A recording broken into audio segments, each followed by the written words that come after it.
Yeah. Once again, we are back live and Yes, direct. indeed. Uh, Welcome back to the God Particle Podcast. Today is January 18th, 2026, and I am TY. It's your boy True. Yes, indeed. All right, you already know we here to make it do what it do. Play our partners thing. You know what I'm talking about. Yes, All right. sir. So off the jump off, first thing the 7 day to Sunday to Sunday. What was your Sunday to Sunday like? My Sunday was actually different. It was good overall, but it's been different because I felt change within it. It was kind of like a shift for myself. And in the most part, more so was in the way I kind of handle my emotions. Like Mm, around the house, I just been trying some new shit. So when me and my lady when I feel something coming about, I just bust out in a dance move or some shit like that to trying to curb it. You know what I mean? You know what I mean? yeah, And noticing it and being more aware of it. yeah. Um, but overall, it's just the change has felt, of course, it felt good. It's different, what I mean? Don't know where it came from. I Mm. have I have an idea, but different for sure. But I'm loving it. So my 7 to 7 on that level, on a higher level, has been dope. You know what I mean? And I've paid no mind to a lot of the stresses, that comes with work and shit like that. Yeah, I've been on the field of, trying to just locate solutions for shit rather than just complain about the shit. You know what I mean? So right. that shit been different, but I've been loving it. So how about yourself? Yeah. Shit. My 7 day was, um, I mean, besides the normal work stuff, work was normal, pretty much. Yeah, yeah. Not too much to that. But in my creative world, I like, I get these moments, right, and they might last like 3 or 4 days, so they might last a week. I get these moments where, like, even though as much of a creator as I am, I get these moments where I don't create nothing. You know what I Yeah, mean? Like, especially after like a project, like an album or something. You know what I mean? I get to the point where I'm s- spending 10 hours trying to figure out a mod on GTA or some shit. You know what I mean? Like, you know what I'm saying? Or I'm going hard on my season in 2K, something like that. This was that week for me. You know what I mean? Yeah, I uploaded my GTA back to my gaming PC finally, because yeah, I've been yeah, taking up crazy space with my creations and stuff. So I finally got around to cleaning up my computer and put my GTA back up there, and I've been on the mods heavy. And that shit is like coding, you know what I mean? For people who know, yeah, who installed any mods on the PC GTA, that shit is like coding. You might as well be taking a coding class. You know what I mean? Or a programming class or some shit. That shit, it gets you on some real computer science tech type shit. You know what I yeah, mean? When yeah. you shit around. But it's fire though. When you play it, it's better than a console, of course. So yeah, this week I've pretty much been on my I'm a chill, I'm a smoke, and I'm a play GTA type shit. You know what I mean? But Nah, ironically, that's bring been it. work too. That's crazy Yeah. because I put in Oh mad work, yeah, did a couple yeah. miles on that joint. That shit was like hours of work. You know what I'm saying? Figuring shit out, how to do it, what you need, all the add-ons, all of that shit. Yeah, it was crazy. So yeah, but that's peaceful to me though. You know what I mean? That's me not trying to stress and create nothing or figure out what to put out. You know what I mean? That's just me being a big kid and shit and playing with my toys, basically playing with my grown Right, ass right, right, toys. right, right. Yeah, because it's an Yeah. expensive So still, fucking still, PC. But yeah, it's still like yeah, taking a yeah, break from the job yeah, and shit like yeah, that. yeah. Hell So yeah, yeah. So I've been on I that got them. my last seven. Uh, So that's what's up. I always say yeah. the body and the mind also knows when it needs a break too. Oh You know what yeah, I yeah, mean? Outside yeah, of what we think.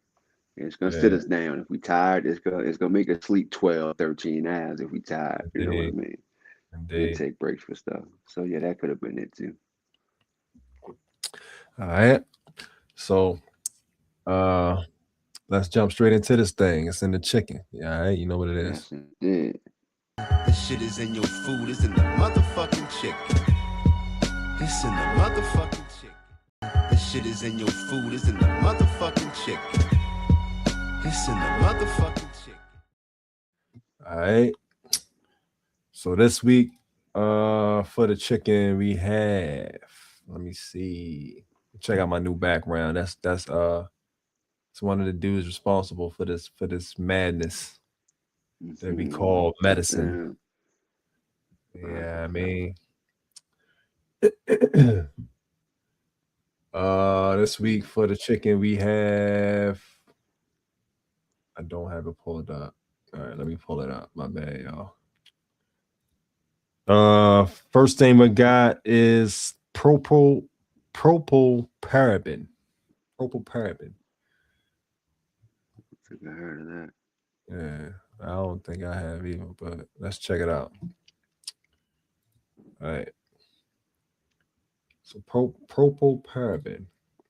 What is it? Propylparaben is a antimicrobial preservative used to slow mold or bacteria growth. It's part of the paraben family.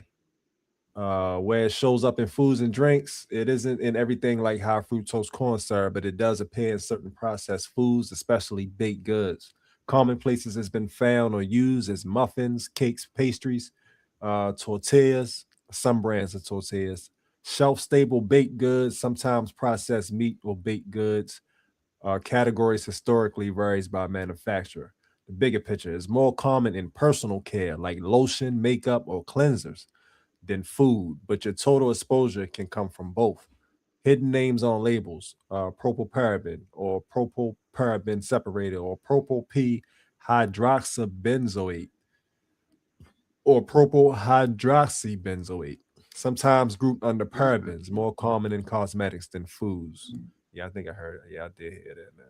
The hydroxy joints I've heard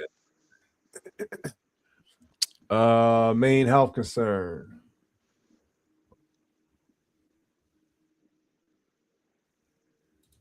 Okay. Main health concerns. What actually worries regulators? Endocrine, hormone, disruption signals. Its central concern is that propylparaben may have estrogenic or endocrine disrupting potential in some studies, which is why it's often discussed alongside fertility and development concerns. Two, cancer discussion. Usually indirect, not a simple direct claim. Propylparaben is not typically described as proven to cause cancer in humans. The way some hazards are. The bigger concern is the hormone signaling angle. Hormone disruption can be relevant to certain cancer risks, plus overall exposure burden from food plus cosmetics. Three, sensitivity reactions. For some people, some folk report skin type or allergy like reactions. More with topical exposure, but diet plus total exposure can matter in sensitive individuals.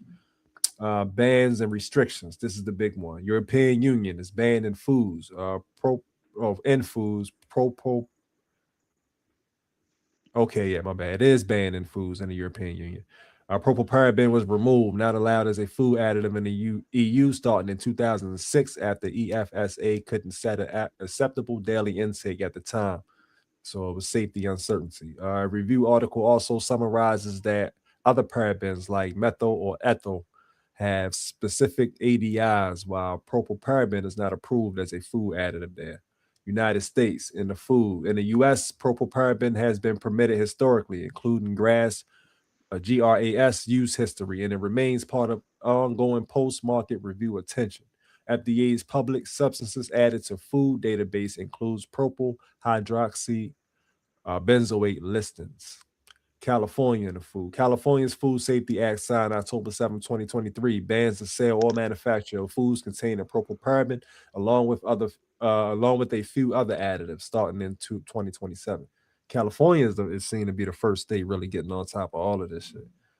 All of these Yeah. chemicals in the foods. Yeah, it was the last couple joints we read said California was banning that shit. You know what I mean? It ain't saying no other states, but it said California. You know what I mean? So I they said seem to be hopping. that's a man. Yeah, Yeah. At least some people, some states in the goddamn, or even if it's right. just one, at least Exactly. somebody trying to do something. Start something, at least. You know what I mean? Right. Hopefully more Yeah. people follow. Right. All right. Detox timeline. What people typically notice. Propylparaben is described in EU scientific opinion work as being rapidly metabolized and eliminated in urine, suggesting it doesn't strongly bioaccumulate from oral exposure the way some persistent pollutants do. So detox is usually more about removing a chronic input and letting your system settle.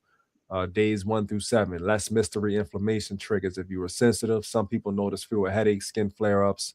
If preservatives were a trigger. Weeks 2 to 4, clearer baseline energy and mood, mostly because you're cutting ultra processed foods. Gut symptoms may calm if preservatives were irritating the system. Month 1 through 3, lower overall chemical load from processed foods, especially if you also clean up the cosmetic part. More stable hormones for some people if you were high exposure across multiple products, meaning your food and your personal care. Long-term effects, chronic exposure. The long-term worry is mainly endocrine signaling disruption potential, especially with continuous exposure from multiple sources. Persistent low-grade inflammation, sensitivity, and susceptible people. Stacking exposure with other preservatives, dyes, and sweeteners. Safer alternatives, what to buy instead. Food strategy. Choose fresh baked goods, bakery over long shelf stable muffins and cakes. Prefer short ingredient lists. Look for products labeled no preservatives and still read the labels. Preservative alternatives, manufacturer's use. Fermentation, acidity, vinegar or cultured ingredients. Rosemary extract, tocopherols or vitamin E. Better packaging, shorter shelf life. Quick summary. Propylparaben is a preservative with its biggest controversy around the hormone and the endocrine effects, which drove major policy action. The EU removed it from food additives use in 2006. California bans it in food starting in 2027. FDA has it on the radar in its post-market review efforts. All right. So that's propylparaben for y'all.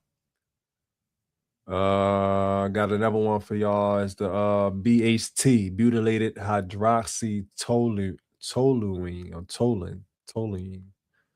What is it? BHT is a synthetic antioxidant preservative used to slow rancidity or oxidation in foods that contain fats or oils. In the US, it's explicitly permitted for certain foods under FDA regulations. In the EU, it's listed as E321, butylated hydroxytoluene, with tight limits on where and how much can be used. Where BHT shows up, foods and products. BHT is most common anywhere manufacturers want fats to stay fresh longer. Common food sources, breakfast cereals, especially the more shelf-stable processed ones, chips or snack crackers, chewing gum, instant food, some box meals or seasoning mixes, packaged baked goods, cookies, pastries, shelf-stable frosting, oils, fats used in processed foods. BHT is often used in the fat and oil component rather than the cookie itself. Also common outside foods, important for total exposure is outside of foods, cosmetic, personal care, lip products, lotion, food packaging, indirect contact uses BHT or indirect contact uses. BHT appears in FDA's indirect additive listings too. So that shit is on the food packaging. What the fuck? That's wild. Just Hidden in names case you on pick it up and right, they don't right. want it. Put that shit back. Right. Got your ass. Right, Oh that's shit. crazy. Hidden names on the labels. Look for BHT, butylated hydroxytoluene, E321, common on imported foods or EU style and labeling. Sometimes it's a blend and you'll see BHA and BHT together. They're frequently paired. Health risks, what science actually points to. Cancer, not proven, but it's not a clean bill of health either. IARC classifies BHT as group 3, not classifiable as to its carcinogenicity to humans, meaning evidence is inadequate, limited for a clear human classification. That's different from safe. It means the data don't let them make a strong call either way. Also, IARC notes BHT has been studied as a modifier of carcinogenesis. In different setups, it could enhance, inhibit, or have no effect when combined with known carcinogens. 2, hormonal development concerns, reason for tighter limits. European scientific reviews focus heavily on dose limits and overall exposure control, reflecting ongoing concern about systemic effects at higher exposures. EFSA reevaluated BHT and set an ADI of 0.25 milligrams of body weight per day based on rat multi-generational studies or multi-generation studies. Sensitivity or tight reactions. Some people report headaches, skin issues, more often from the cosmetics, stomach irritation. Those are not universal, but if you're sensitive, BHT is one of those processed food preservatives that can be a trigger. Bans and restrictions, what's allowed and where. United States allowed with conditions. FDA permits BHT for specified uses in foods under 21 CFR 172.115. European Union allowed but narrowly and with low max levels. In the EU additive list E321, BHT is allowed only in certain categories with specified maximum levels. For example, the EU list shows 100 milligrams limits in certain fats and oil contexts, like frying fat, frying oil, and certain animal fats with restrictions and exceptions. So the headline difference isn't always banned versus allowed. It's often how restricted it is. Long-term effects. What chronic frequent exposure may contribute to.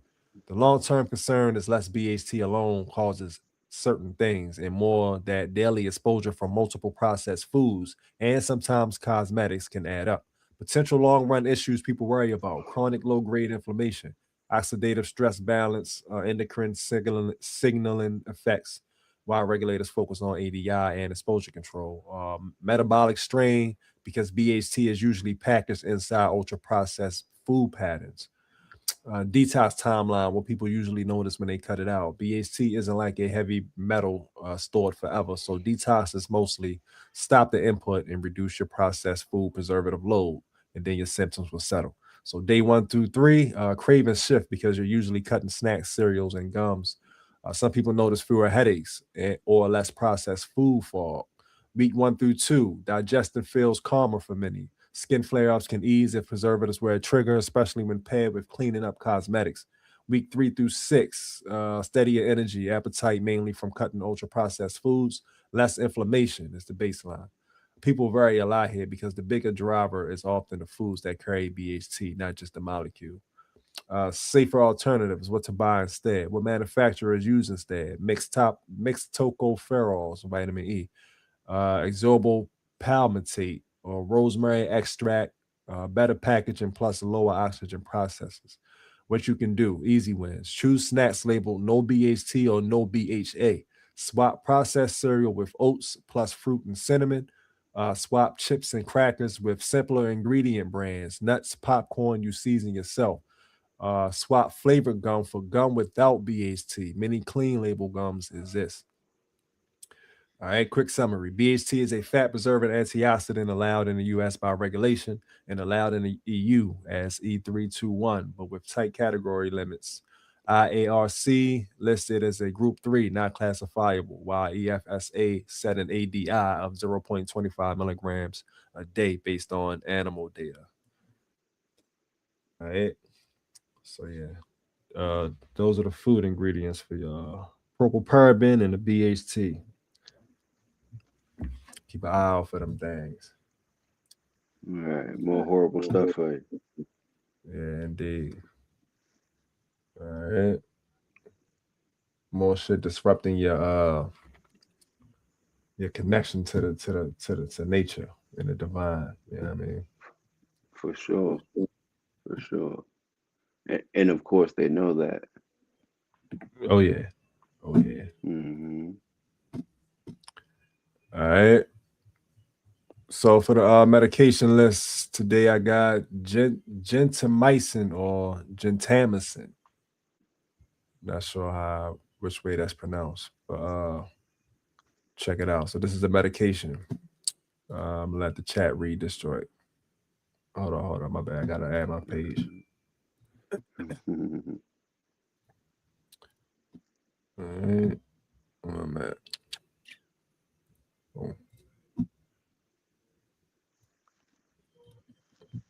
All right, so check this out.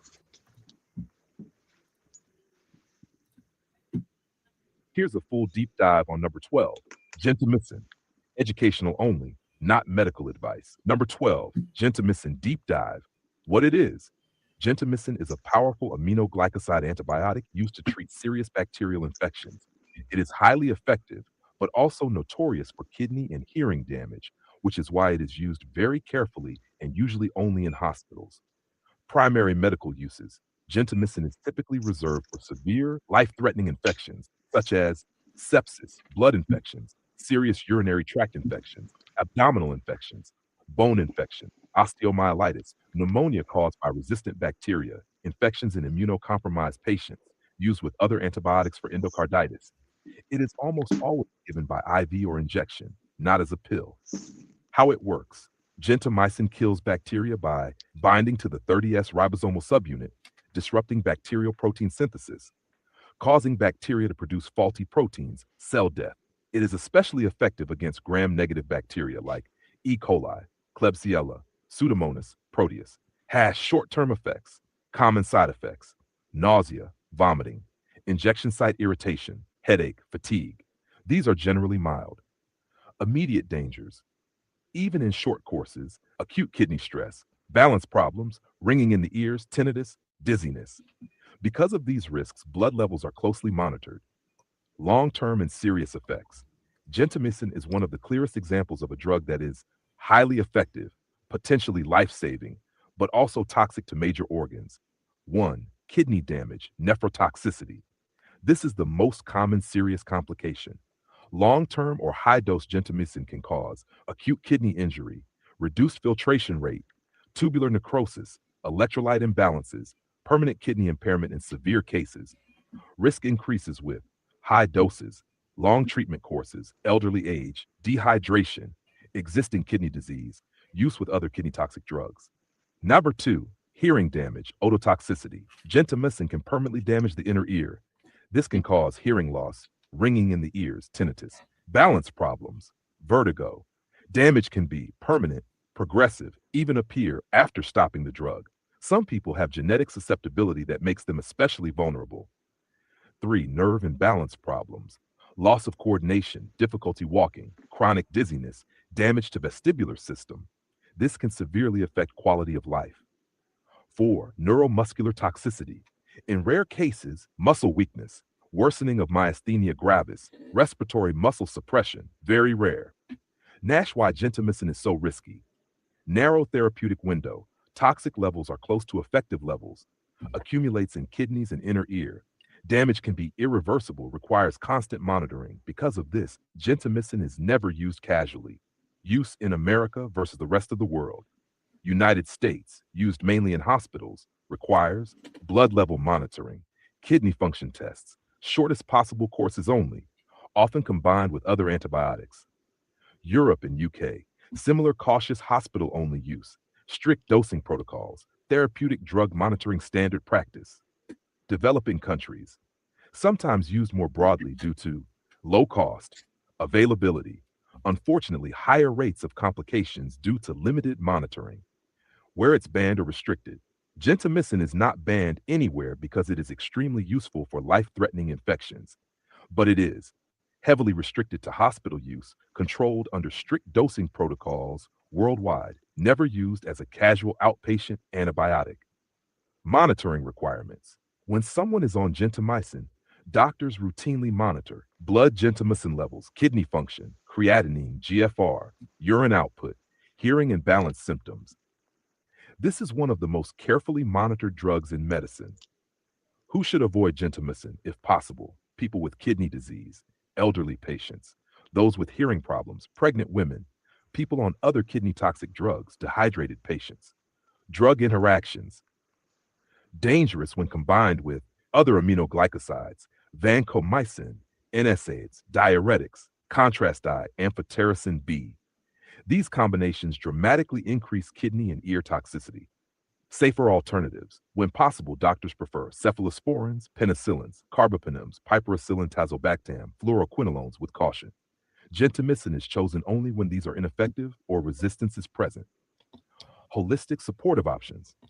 For serious infections, there is no holistic substitute for gentamicin. However, supportive measures include proper hydration, kidney protective protocols, probiotics after therapy, nutritional support during recovery. But these are adjuncts, not replacements. Bottom line, gentamicin is a life-saving antibiotic and also one of the most toxic commonly used drugs. It is used only when the infection is severe, the bacteria are resistant, the benefits outweigh the very real risks. Without strict monitoring, it can cause permanent kidney failure, permanent hearing loss. Simple summary, works great, can save lives, must be used very carefully, never for routine infections. All right, so that that joint sound pretty dangerous. Yeah, then it said the most watched. Yeah, Like they yeah. keep their eye on that one the most, but they still use it. They got to keep their eye on you after you take that shit. Like that just says Mm. everything right there. You know what I mean? Like, like come on, bro. Man, that is crazy. They say ain't That no is safer crazy. alternative for that. Like, come on now. Come on. They're just Come on. gonna experiment until they find the right dosage Right? so they can call that safe. Yeah, I ain't trying to take no shit like that, man. For real. Like, Not at all. come on, man. Don't even feel comfortable bringing that to my Right. I mean, don't even feel comfortable talking to me about that. I At mean, all. that's crazy in itself. Trying Exactly. to justify it or make it sound less than what it is. Like, come on, man. That's what they say. That's like trying to fucking polish shit, pretty Right. much. Exactly. All right. So yeah, that's the so if you ever come across that gentamicin or gentamicin or gentamicin, yeah, come back to this episode to let you know how dangerous that shit could be. They claiming it's important that that is good for what it's used for, and that is nothing else better, but it's still crazy dangerous. You know what I mean? Like that's just crazy. All right.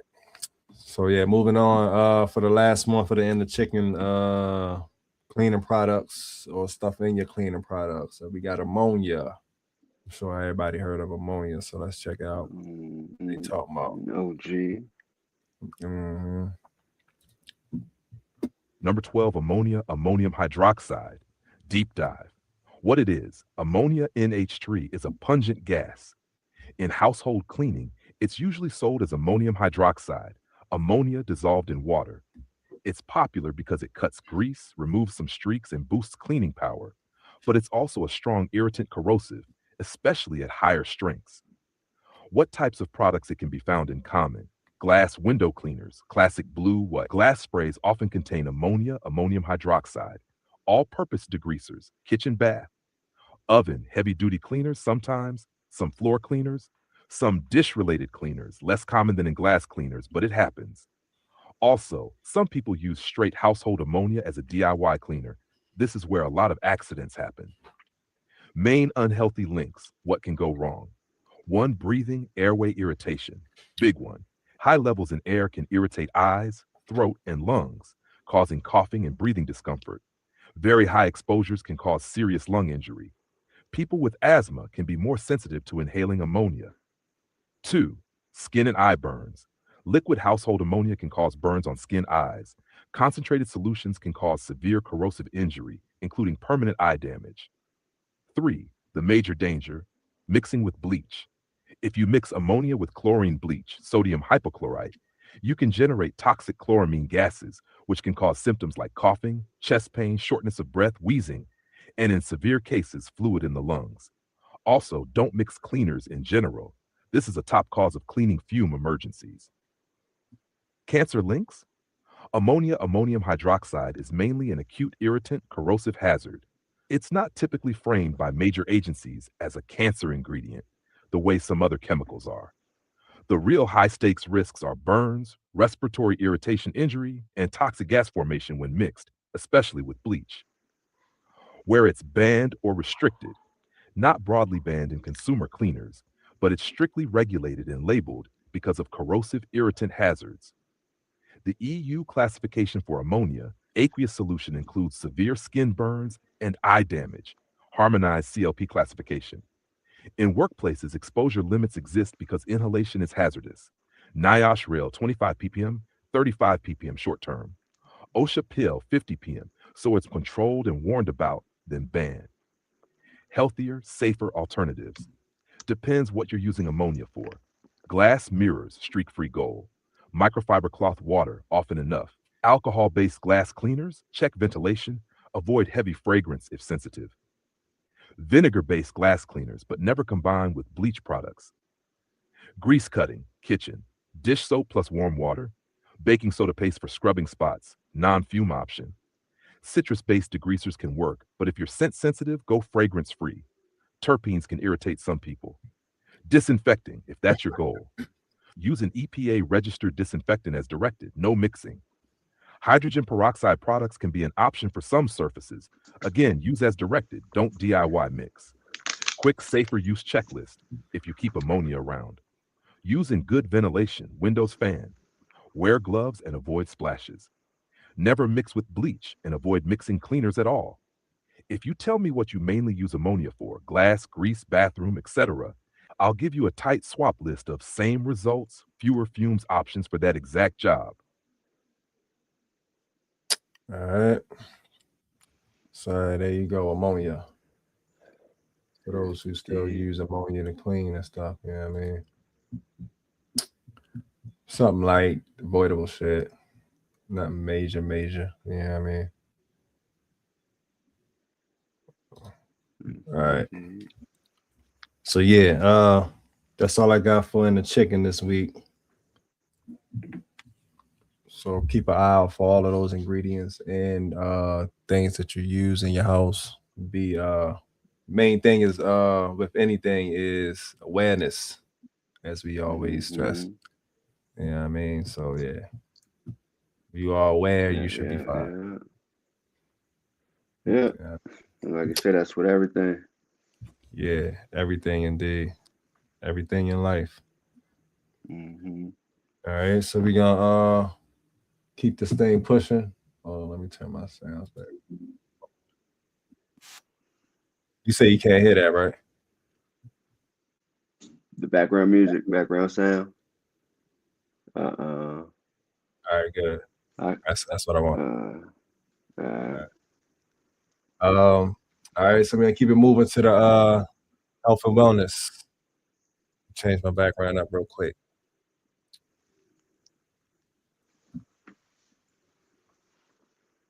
All right. For the health and wellness today, we got the herbs we have is shatavari and Hishu Wu. Never heard of none of them. Right. All right. So I think the first one I believe is shatavari. Let me pull my picture up. Yeah, shatavari. So that's a quick infographic for you on what it look like, some things it's used for, etc. While I read this for y'all. All right.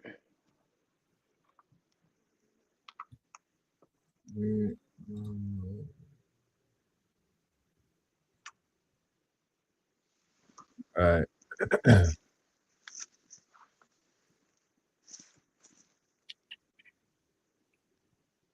right. Shatavari. Scientific name, asparagus racemosus.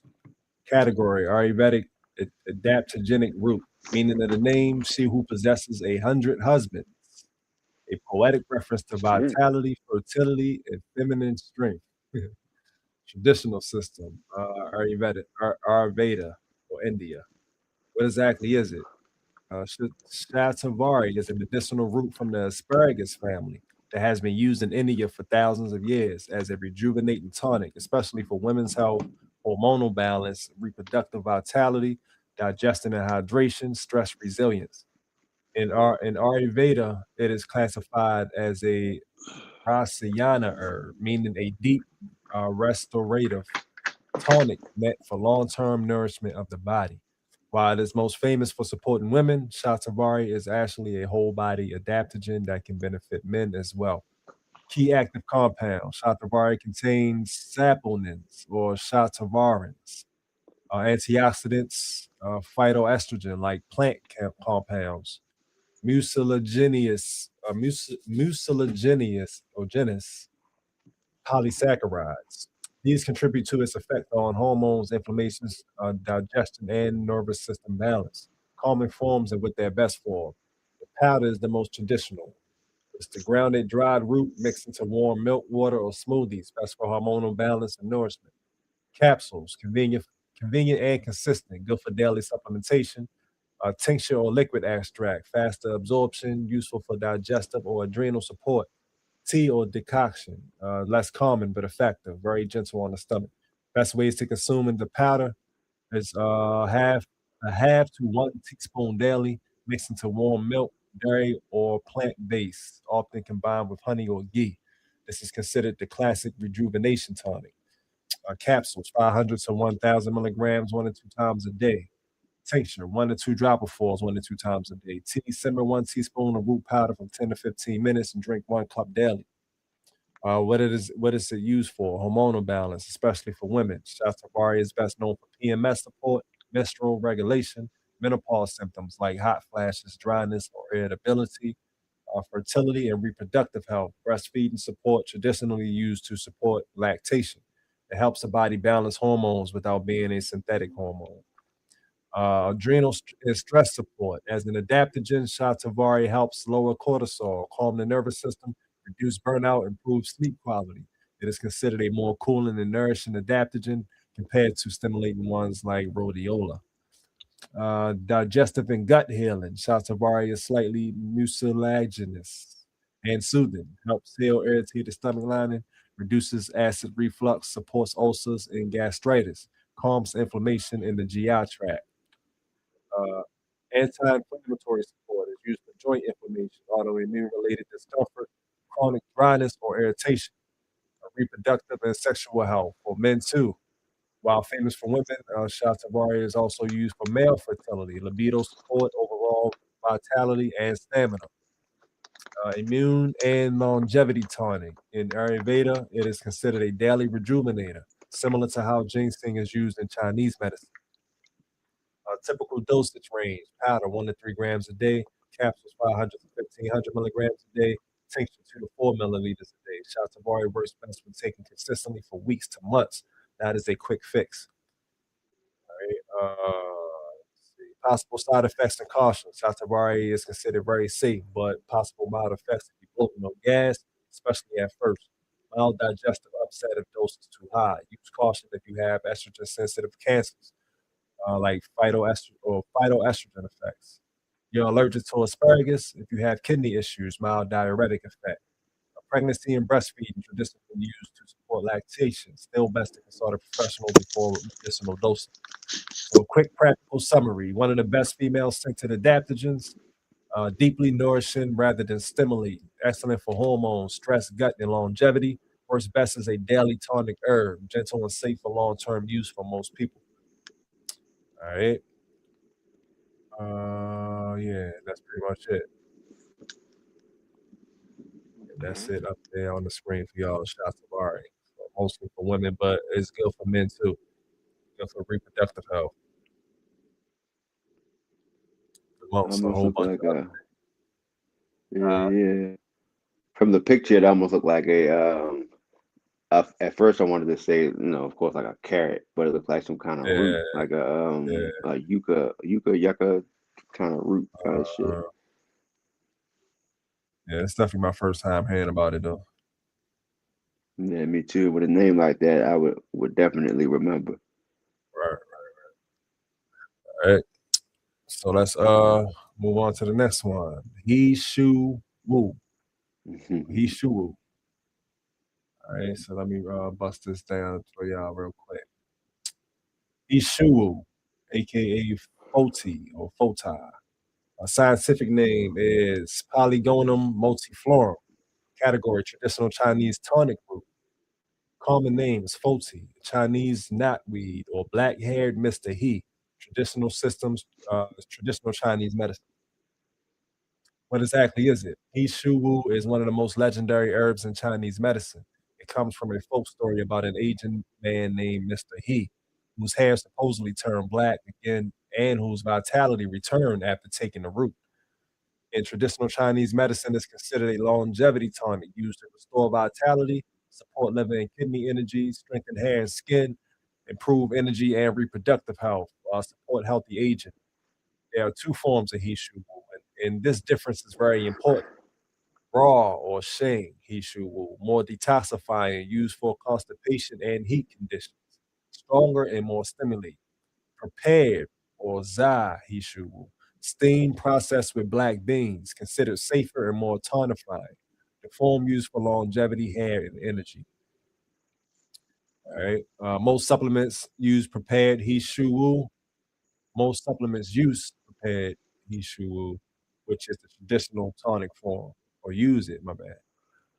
All right. Key active compounds. He Shu Wu contains anthraquinones, or detoxifying compounds, stilbins, similar to resveratrol, phos- phospholipids, and antioxidants. These compounds are linked to liver support, anti-aging effects, hair pigmentation, and circulation improvement. Common forms of what they're best for. Powder is the most traditional, mixed into warm water, tea, or smoothies, best for daily tonic use. Capsules are convenient and consistent, good for long-term supplementation. Tincture, fast acting, often used for energy and circulation, or tea, a decoction, traditional simmered root preparation, strong earthy taste. So best ways to consume it: the powder, a half to 1 teaspoon daily, mixed with warm water, tea, or milk, combined with other tonic herbs like goji berry or ginseng. Capsules, 500 to 1,000 milligrams a day. Tincture, 1 to 2 falls 1 to 2 times a day. Tea, simmer 1 to 2 teaspoons of root for 15 to 20 minutes and drink 1 cup daily. What it is used for: hair health and pigmentations. He Shu Wu is most famous for strengthening hair follicles, supporting natural pigmentation, reducing premature graying, and improving shine and thickness. Many traditional hair tonics in Asia contains this root. Anti-aging and longevity is used as a classic longevity herb to support mitochondrial health. It protects against oxidative stress, improve overall vitality, strengthen bones and tendons. It's considered a yin and blood tonic in traditional Chinese medicine. Liver and kidney support. In Chinese medicine, the liver and kidneys are central to aging. Yishu Wu is believed to nourish liver energy, strengthen kidney function, improve detox pathways, and support hormonal balance.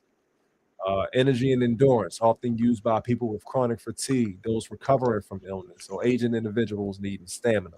Unlike stimulants, it provides slow, steady vitality. Reproductive and sexual health, traditionally used to support male vitality, sperm quality, libido, overall hormonal strength, cognitive and circulatory support. Hishu Wu is used to improve memory, increase blood circulation, support brain health and aging. Typical dose range, we went over that already. 1 to 3 grams daily for the powder, 5,000 to 1,000, 500 to 1,000 milligrams. A capsule, 2 to 4 milliliters of tincture. Most herbalists recommend using it consistently for months rather than short bursts. All right. Buying tips: always choose prepared Ishu Wu for tonic use. Look for organic and lab tested products. Avoid extremely cheap sources. Very important safety notes: Hishu Wu is powerful, but it is also one of the few tonic herbs that requires real caution. Potential side effects: digestive upset, loose stools, fatigue, skin reactions, which is rare. Liver safety concern. There have been reports of liver toxicity in some people using Hishu Wu, especially in the raw forms or high doses or poor quality products. Long term unsupervised use. Avoid or use carefully if you have existing liver disease, you drink alcohol heavily, you are pregnant or breastfeeding, if you take liver metabolized medications, or you have digestive weakness. It is best used in moderate doses from reputable brands and with periodic breaks, ideally under guidance of a practitioner. Quick practical summary: Hishu Wu is a classic Chinese longevity tonic, best known for hair health, vitality, and anti-aging. Used prepared form for daily tonification, works slowly and deeply over time, is powerful but needs respect and quality sourcing. All right. So that's Hishu Wu, y'all. Sounds really, really powerful. Yes, indeed. Well, the name like that it does as well, Right. just by that alone. Yeah, that's that Chinese medicine for y'all. Yeah, I ain't mad at that. Indeed. All right. So the lady that I went to too, and for y'all on the podcast, this is what I'm drinking right now. Some I don't know if it's gonna show right, but bag it up a little bit. I don't know if y'all Yeah, can see that. Hold on.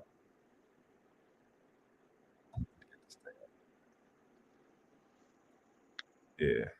All right. yeah, So honey tea, honey chai, honey tea, whatever. Turmeric vitality tea, right? Got a couple turmeric teas and some dandelion tea yesterday. But the lady that worked there was a holistic practitioner. You know what I mean? She do okay. like consultations and stuff too. I mean, I might check into that as a first time thing. See what she talking about, maybe.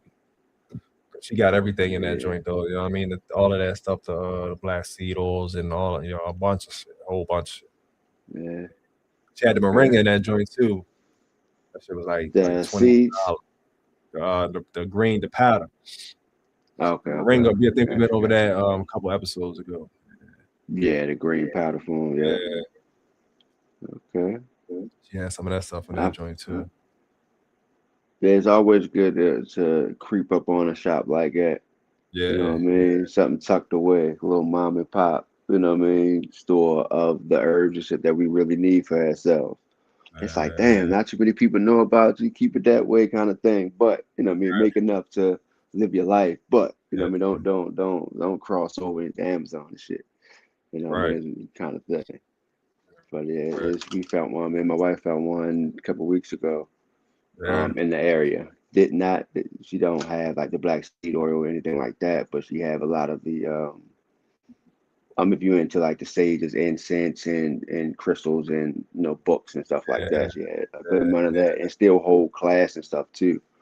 yeah, Based off, moon cycles and things like that. So they're still dope, but crept up on it and ducked off in a spot where right, pass quite often and close to the house.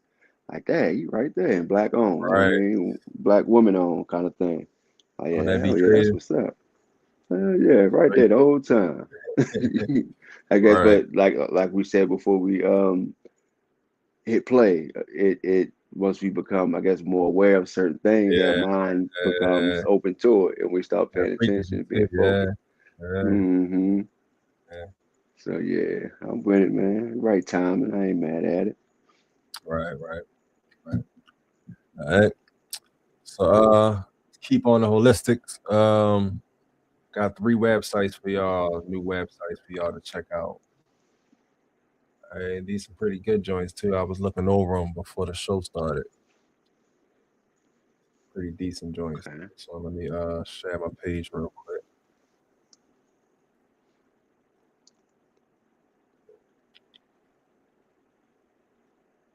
All right. The first one is called Auntie Peaches.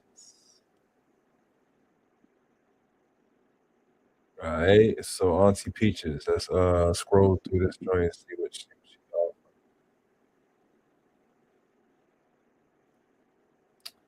All right. So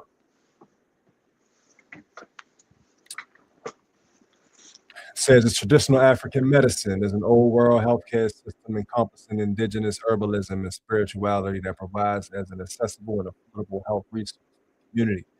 In African culture, diseases associated to the lack of balance between an individual's social environment and their spirituality. Sickness does not come without warning. Traditional naturopaths employ natural healing methods like metaphysics, nutrition, prayer, meditation, and the use of comprehensive herbal medicines made from organic and wild-crafted leaves and roots for healing to encourage an alignment between the physical and the spiritual self. Right? The owners is a little bit of their story. The first African American owned natural and organic herbal apothecary located in the historic Springfield, Jacksonville, Florida. So anybody in Jacksonville, Florida, check them out. Founded by Dr. Shonda James, can't pronounce that, Isarabi, PhD, provides as a health resource to the local community. At Auntie Peaches, we aim to help individuals and families make informed decisions about their health initiatives by presenting fair information and knowledge about the benefits of botanical medicine. As a conflict analysis resolution practitioner at Chief Naturopath, incorporates an interesting perspective in the field of herbal medicine. This grassroots naturopathic practice, um, in this grassroots naturopathic practice, she helps, I think it's a she, yeah, Auntie Peter. She helps individuals understand disease as an interpersonal conflict. All right. So let's check her out. A couple things that she got popping. As you can see from the page, she got some bath and body stuff, some teas, some herbs and spices. Yes, indeed. So let's check out some herbs and spices first. All right. Got a bunch of different types of herbs and stuff. Agrimony, ajwain seeds, alfalfa leaf. A lot of this stuff I haven't even heard of. Alkanet root, allspice herbs. She's out of the aloe vera leaves, angelica root, anise seed, whole herbs. It's a whole bunch more, right? Natto seed, onyx flower, astragalus root. We went over that. Ashwagandha root. She got a whole bunch of stuff. It's not expensive either. It's not so expensive. I don't know how much it comes with though. Let me click on one. Bayberry root bark. Bayberry root bark, Morella cerifera, supports digestion, relieves colds, reduces inflammation, tones tissues, and aids respiratory health. Right? Quantity, okay, so this is the price for an ounce. So all of these prices you see for these herbs, I'm guessing it comes in a 1 ounce.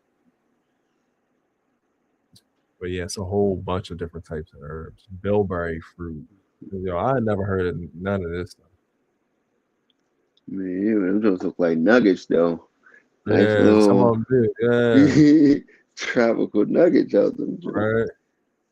Bilberry fruit vaccinium or myrtilus supports eye health, rich in antioxidants, boosts circulation, and helps reduce inflammation. So yeah, she got a bunch of stuff for a bunch of different types of parts of the body. Right? And this just goes on and on and on and on. Flaxseed, out of stock of the black walnut hull. I heard the black walnut hull. Blessed thistle, bloodroot, blue malva. That's just a bunch of stuff. All right. Blue malva soothes skin, aids digestion, reduce inflammation, and support respiratory health. All right. So that's some of the herbs and spices. She got a whole bunch of them for y'all to check out. So check that out. You was talking about coffee earlier. She got coffee alternatives. All right. I guess these are supposed to cost coffee alternatives and nothing but tea. Okay, I guess if you're trying to get off of coffee. Columbia Black, everyday teas, Earl Grey, everyday hibiscus, elderberry hibiscus, English breakfast, gunpowder green tea, jasmine green tea, oolong tea, peppermint ginger, Kenya Black. Yeah, she get busy with it. She got a whole damn inventory of a bunch of stuff. Get right, parasite cleanse tea, kidney, bladder, and urinary system. Let's click on one of these. Liver and gallbladder. Active ingredients: milk thistle, yellow dock, burdock, and Oregon grapefruit. Proper proprietary formula. Brewing instructions: measure the recommended amount of herbs on the 2 teaspoons or 1 tablespoon. Bring 8 ounces of water to a boil. Allow your spring water to rest 2 or 3 minutes, then steep for 15 to 20 minutes. All right, so yeah, these are pretty much a bunch of tea mixtures with a bunch of holistic ingredients added into them. Once again, this thing goes on and on and on. whole bunch of stuff. Yeah, that's Yeah. dope. Yeah. Sure. All right. Let's try aromatherapy. You said Florida, right? She's in Yeah, Florida. Jacksonville, Florida. Yeah. Jacksonville. All right. Aromatherapy stuff. She got some essential oils, citronella, cloves, basil, birch, frankincense, grapefruit, a whole bunch of stuff. Lemongrass, myrrh, peppermint, orange, lavender, Bulgarian. Uh, just pretty much tells you what kind they are. Doesn't have an explanation. What they do. They come in 1 ounce or 2 ounce. Somebody. This is out of stock too. Okay, yeah, you might want to click on these. The first two I clicked on was out of stock. This is out of stock too. All of these might be out of stock. Oh no. Okay, so she do got some of them. Eucalyptics is available. Grapefruit is out of stock. So yeah, a lot of the essential oils is out of stock, but check them out anyway, because some of them she do have. All right, let's check out Bath and Body. She got a bunch of different soaps. Old Baby soap, Mandingo signature soap.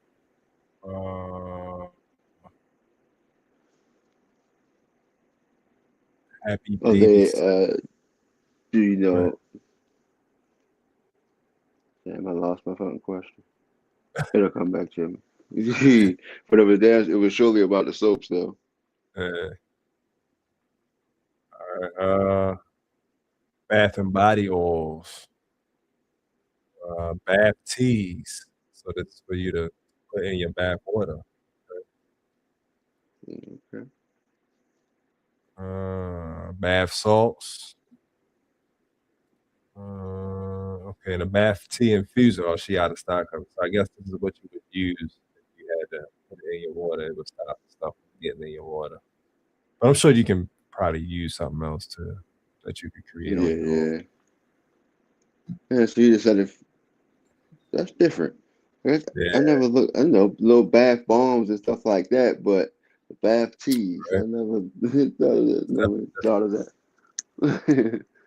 go in 100. You know what I mean? From the bath to the food to the to the teas you sip Right, to the right. shampoo to the soaps, all that. Yeah, that's what I think I was ready to ask something about is the soap like handmade, but the nature of the whole Yeah, goddamn they hand website answers that question.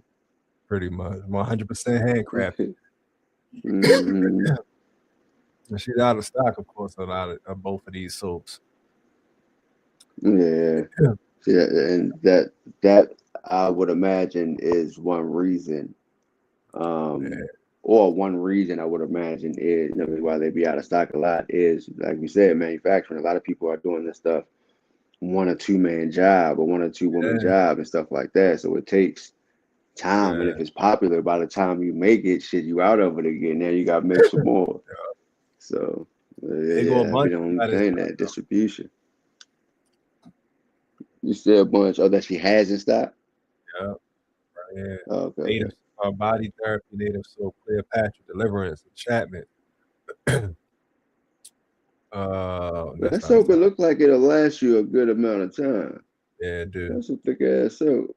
Yeah. Sunshine, relief is out of stock. Pure black. So a couple of them she still got in stock. Once again, this is a long list. Moroccan chai. She got a whole bunch of different types of soaps. I want to try them. I'm ordering one of these. So.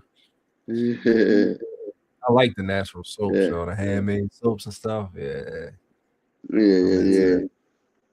Yeah, Yeah, that's the joints that I think we had talked about it one time, where I got from and it just so happened to be, we talking about soaps, it just so happened to be right in front of me. But it's and I don't know if it's the young lady's brand name or not, but it's stamped on the soap. You know what I mean? It's shea butter, naturally like handmade soap and shit like that. Um Shea or lean or something. Once you come back on camera, I'll show you what that junk. You know what I mean? Once we come off the page, I'll show you what the soap look like. I bet. But yeah, those handmade soaps, like I said, that's what I've been on lately. As a start to get away from, you know what I mean, chemicals as much as I can, and I just switched Yeah, over to a lot more of using the shea butter lotions and stuff for my face and stuff like that again.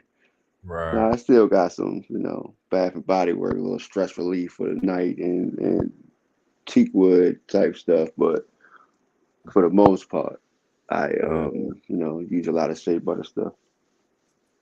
indeed. All right. Uh, and so yeah, so check it out. Oh shit, I didn't put the my bad, y'all. I didn't put the website up here. Little website. Yeah, hold on. There you go. Auntie Peach. AuntiePeaches.com. She got a lot of good stuff, y'all. I'm definitely about to check out her soaps and some of her teas and stuff. I'm about to be on the teas heavy. You know what I mean? But yeah, I love the soaps. I want to get into some teas and stuff, or the herbs that I think one of them that we just read, the one that he shu Uh-huh. for the hair stuff, for the, you know what I mean, more hair, better hair health. I'm Okay, trying to okay, figure out yeah. why some of that, you know what I mean, and then get into more organic shampoos and stuff. You know what I mean, instead of using this crazy shit. The shit shampoo I got, this it smell like chemical. You know what I mean?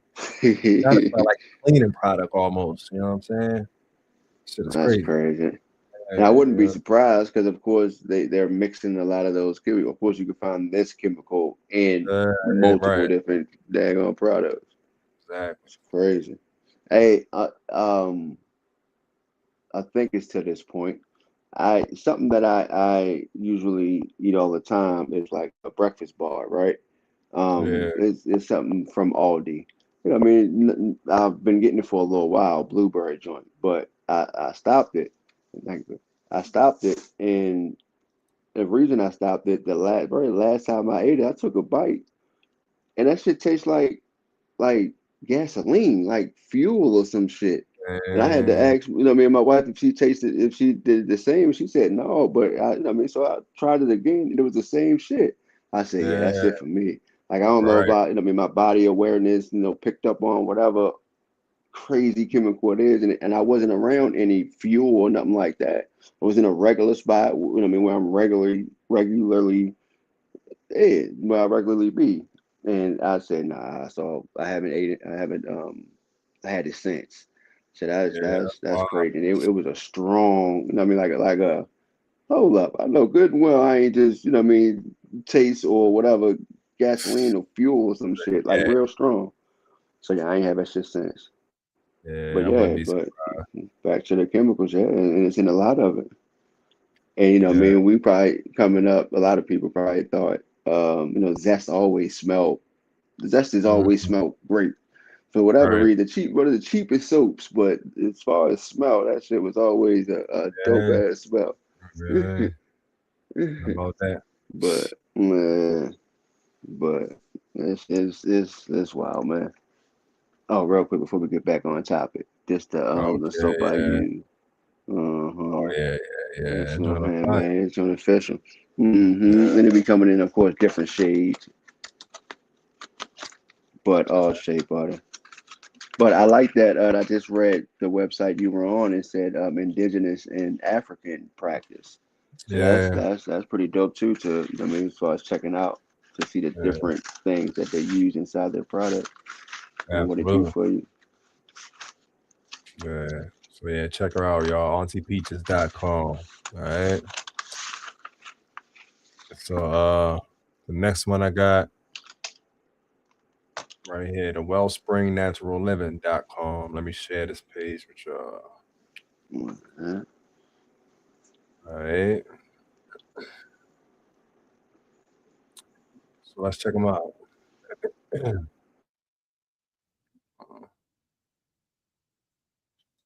right, here we go. All right. See if we can find out some things about it. Oh, they in Maryland, yo. They in Clinton. Oh wow, okay. Yeah, Clinton, Maryland. Okay, I didn't Real know that. close. What's the name of it? The The website. Wells Spring naturally. Yeah. Okay. All right, so let's check out, see what they got. Front page look like some African bird pepper powder, some alder smoked salts, some alfalfa organic alfalfa. They got some sea moss gels, some blood pressure tea, peace be still tea, gut healing tea, blue lotus flowers, tea infuser. It's at the bottle, tea infuser. Fire cider. Let's check out some of their shot. All products by Health Growth. All right, just click on all products. They got some of the what y'all call them joints? Yeah, sage. Yeah, the sage joints. Sage Yeah. sticks. Alright. Got some salts. They got tea cell. Let me click on one of these. One of these things. See if you can use the African bird pepper. I don't know if you. I guess you use this for food or something. It's not really explaining. Okay. Yeah. That's what it looked like. Unless Yeah. they have certain bowls that you mix up your, herbs up to. But they Yeah. do a lot of seasonings like that. To say African bird pepper, also known as African bird's chili or odd chili, is a small, fiery chili pepper native to Africa and is known for its intense heat and pungent flavor, commonly used in the traditional African cuisine and natural remedies. All right, so yeah, you just put this in your food, but this shit is super hot. But it has health benefits though. Pain relief, contains capsaicin, which may help reduce pain by blocking pain signals. Anti-inflammatory may help reduce inflammation and associated conditions. Antimicrobial properties known to combat bacteria and support immune health. Metabolism boost. It can increase metabolic rate and support weight management. Digestive aid stimulates digestion and may help with gut health.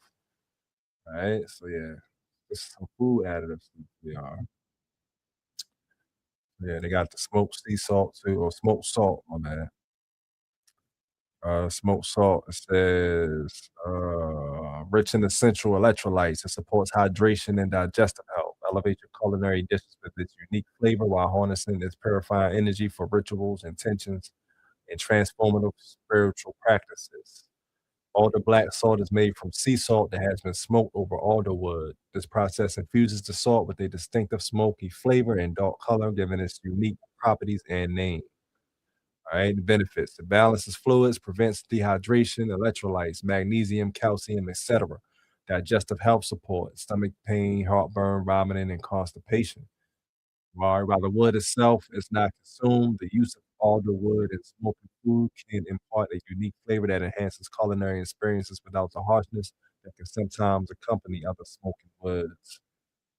All right, the milder smoke can make smoked foods more palatable and enjoyable, contributing to overall dietary satisfaction. Okay, so some healthy smoked salts for y'all. Get 4 ounces for $20. Let's see what else they got. They got a whole list of stuff. We go all the way to number 49. This is page 3 right here. So they got a whole bunch of Yeah, stuff. and that's always beautiful to see Yeah, when you just got selection. Sometimes, of course, it could be overwhelming, yeah, especially when you yeah, don't know where to start. yeah. You know But that. that's why it's also important to know yourself. You know what I Yeah, mean? and what You you know need is yourself, that. you'll know where to start. Yeah, you know exactly what you need for yourself. So I guess in that way, if you make it some order for ourselves, then we'll know exactly where to go to. Exactly. All right, let's click on one more thing. You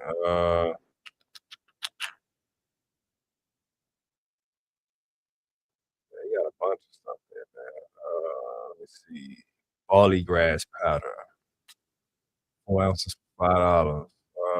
Barley grass powder is a nutrient-rich superfood packed with essential vitamins, minerals, and chlorophyll, making it a powerful support for cellular repair, and whole body nourishment. It promotes digestive health by supporting the growth of healthy gut flora and aiding in gentle detoxification. Barley grass also strengthens the immune system by providing antioxidants that help combat oxidative stress.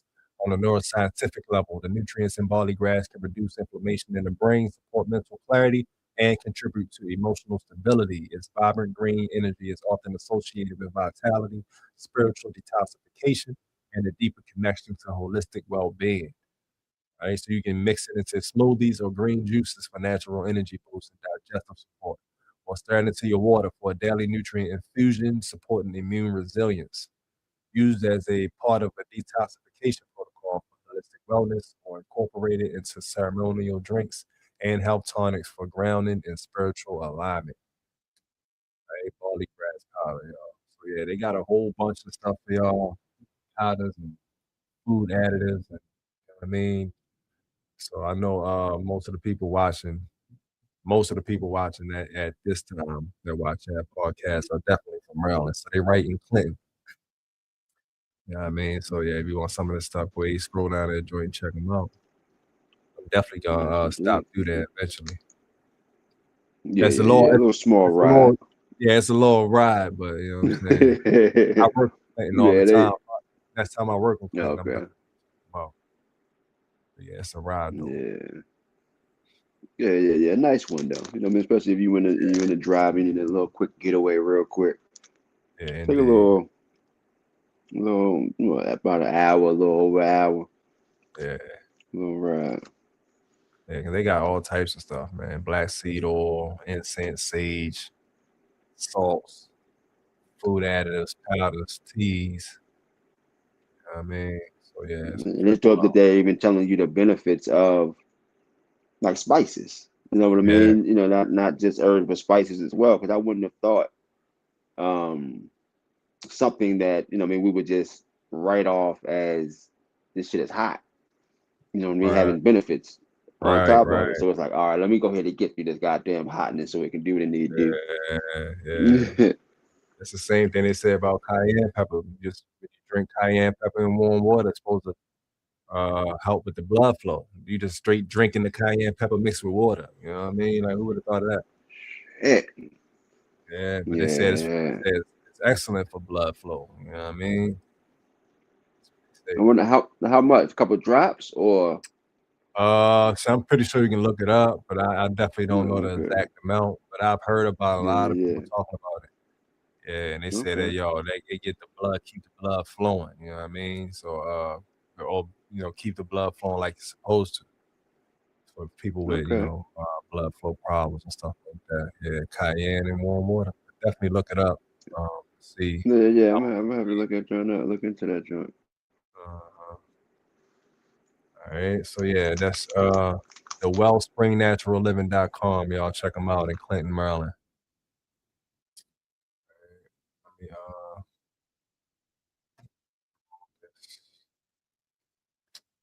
all right, I got one more for y'all.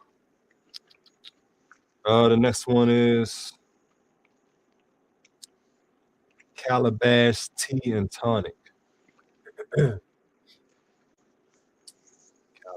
Tea and Tonic. Hold on. Share this real quick. Oh, let me get this off here too. Oh, so that's the that's the website for this next one right there. Share this.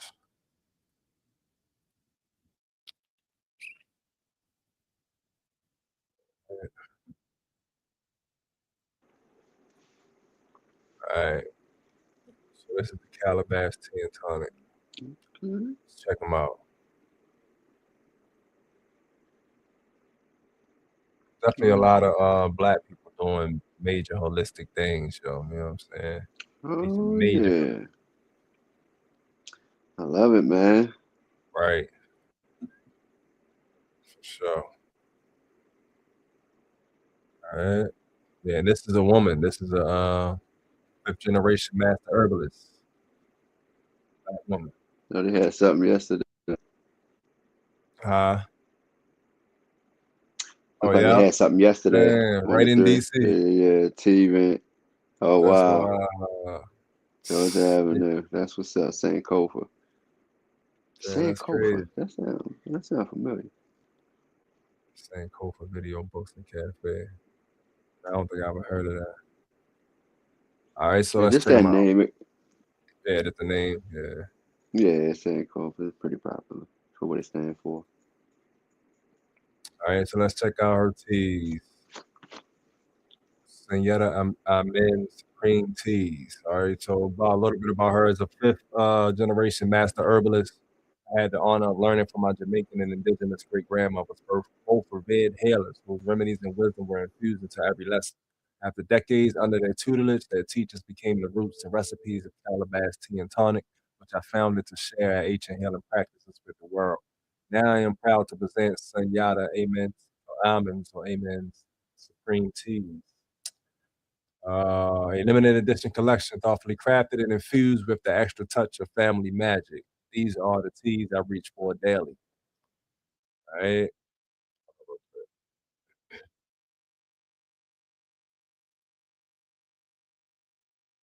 Sounds getting a little bit loud. All right. So here are a couple of her teas. Womb wellness, relax and recover, nerve for nerves. I Low like the love artwork potion. on Yeah, I know, right? It's fire. it. Go to heck to sleep tea. Mhm. Right. Elephant walk purple tea. Let me check out some of these things. Right. Elephant walk purple tea supports clarity and balanced sweetness. How much do you get? Oh, let's say quantity one. Okay, 15 individual serving tea sachets. All right, so you get 15 of them for $18. Uh, or you can. She got a subscription too. You can subscribe for look like 16, 19 every 2 weeks, and you will receive an order in every 14 days. Okay. Just Okay. keep them coming. All right. Hmm. All right. So, Senata Main Supreme Teas, Elephant Walk. Embrace the grounded magic of Elephant Walk, lovingly hand harvested in Kenya.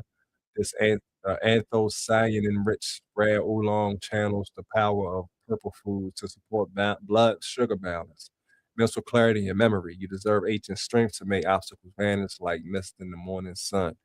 The ingredients are purple Kenyan oolong, lovingly farmed, harvested, and exclusively imported for Senyata signature teas and high frequency love. All right. Got a bunch of 5-star reviews, one 4-star review. It's the best tea. I love it. I was a coffee drinker and thought there was nothing else that could give me the boost I needed. I was wrong. Elephant Walk gave me the boost I needed without the crash and burn later. Love it. I Okay. appreciate the detailed care in the packing, the product thus far. All teas are good. The 4-star review said the brain boost is definitely a thing. I didn't realize why I had so much clarity writing papers for school until I didn't have the elephant walk tea on the third day. I had to adjust to the bitter taste, but a dash of cinnamon cured that. This will be my jam from now on. All right. Extremely high quality, effects felt instantly. I enjoy it in the morning, and most times I make extra so that I can cool it and enjoy it later in the evening. Also, don't forget a little honey. Automatic perfection. It's so hard to find amazing tea. Please give it a try. Life changing. All right. So yeah, that's just one of her teas. She also has a YouTube page too. Um, right here. Check her out. Sunyata Amen. It's spelled Amen. Amen. Sunyata. Sunyatta.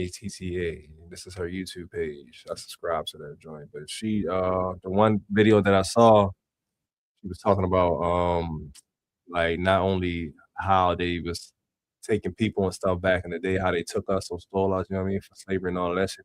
But she was talking about how they took the plants too. You know what I mean? Oh So wow. yeah, they ain't just take the people, they take the plants. The Yeah. plant. They say Yeah. it's you vote with the seed original. I think you were telling me.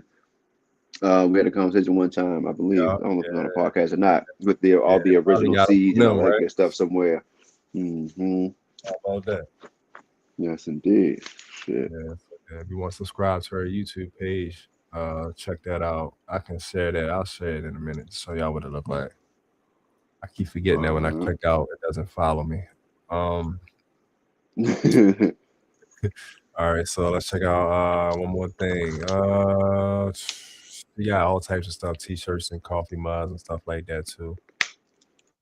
Box set bundles. Right. And it's a beautiful time to kind of get a grip of your health. You know what I mean? Oh Of yeah, course, every day is a beautiful day to do so, but now, like randomly, I'll just be somewhere, I'll just be walking, and I just hear people's conversation of such and such just got over this. You know what I mean? It was bad. It yeah, had me down for this. You know what I yeah. mean? Like back in You the know, in the C19 times. You know what I mean? People down like that again, yeah, I've kind of been hearing a thing. lot So of this is. people being sick too. Oh yeah. So this is the Yeah, perfect time to, you know what I mean, clean yourself out.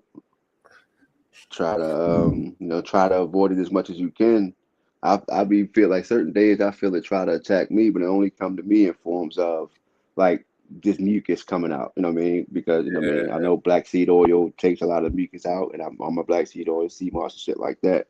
yeah, So it's knock on wood.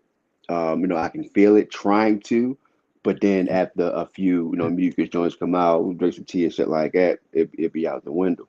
So right. hopefully I'm doing enough to keep whatever the hell is going around away from me.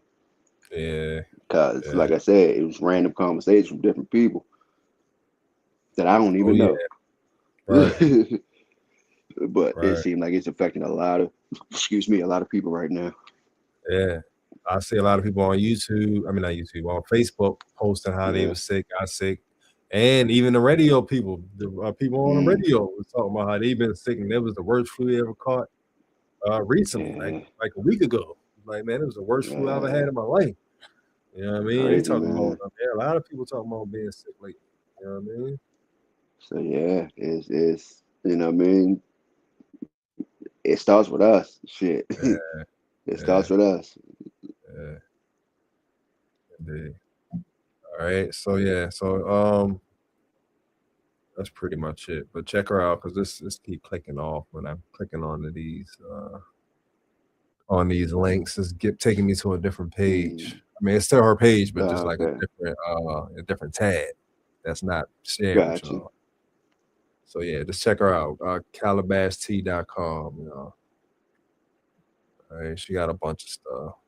I'm gonna check her out too. All right, so yeah, that's the three I have for y'all. So that's pretty much everything for the health and wellness. Be sure to check out all of those sites. Definitely take your health and wellness serious. Yeah, I mean, because For sure.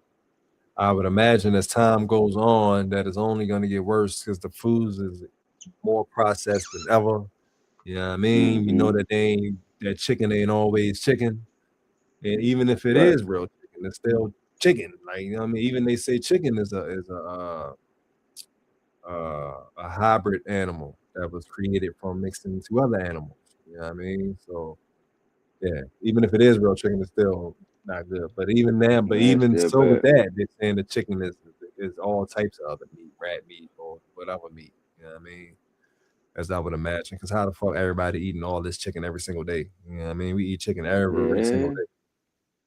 And then at So when one point, of course, they put it in the news as a damn shortage, whatever that was. yeah, True news, not true news, because of course your boy still had thighs. You know what I mean? So who knows if the chicken was really, you know what I mean, a shortage exactly, or whatever. But exactly. still, it's just take care of yourself, man. Take the wool from your eyes and pay attention to your foods, man, as much as you can. We understand that we came from, you know what I mean, it's been scripted or it's been, well, that's not even no excuse no more. You know what I mean, once Yeah, you know, you know. You had the ability to change that shit. So Yeah, Attaching that absolutely. shit to your past and I was brought up this way. All that shit is old news, man. Yeah, It's when if you're an adult, you know what I mean. Kids, you know what I mean. They're in that kid stage, but if you're an adult, yeah, you can yeah, yeah. research some shit and get yourself, you know what I mean, change some shit and change your health and all that good stuff. Break Absolutely. free. It's definitely imperative. Hmm. All right. So moving on, let me change my background real quick. Hmm. Moving forward. Uh what I got for y'all. All right, yeah. So on the as far as this knowledge segment, I got it's crazy that how these things just be popping up too. Like, and they usually pop up like right after the last episode, something else will pop, and I'd be like, damn, we can Hmm. use that for the next episode. And like literally, like as soon as I turned it off and looked at Facebook or some shit, something else popped up, or YouTube or whatever. You know what I mean? So yeah, it's pretty much about the it's called the string theory, which String. yeah, the string theory, like a string of yarn Okay. or something. String, yeah, yeah, yeah. So I think some of the string theory, I believe I heard about it in school. I'm not sure. Maybe um on a shallow level, on a basic level. I think I've heard of it popped up in school before, but of course on my own, I definitely came across it. I didn't do deep research into it Hmm. until now, you know what I'm saying? But I know that it's something that I'm interested in, and I have read on it before. So basically, uh, what we're gonna get into is the string theory, what it is, who discovered it, what it means, what it's about, and then we're gonna take that and find it with what it pretty much supports. The string theory pretty much supports the multiverse or multiple dimensions. You know what I'm saying? So at, after getting into the scientific of what string theory is, then we can step into the esoteric um, stuff about how it relates to multiple dimensions and deja vu and all of that crazy shit. You know what I mean? Right? So check this out. Yeah. Hold on. Got a little banner for y'all too, real quick. Set the mood a little bit. Yeah. Yeah. Oh, all right. So this is pretty much string theory as it relates to the esoteric world, and multiple dimensions and astral plane and all of that type of stuff. Right? This shit gets pretty deep. So and then it's a nice little segment. So uh definitely relax yourself and tap into this thing real quick. You know what I mean? But you good though, you don't need to take no quick break and nothing like that. Man, nah, I'm Gucci. I'm fucking super interested. I'm locked in. I'm here and waiting for the words that's about to come out. Yeah, this shit go deep though. Especially the more I got into it, it gets deeper. Yeah, hold on real quick. Hmm.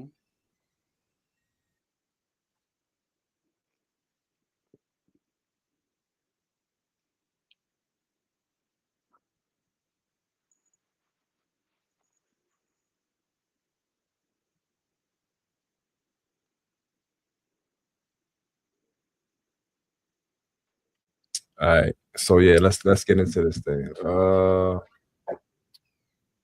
me pull it up real quick.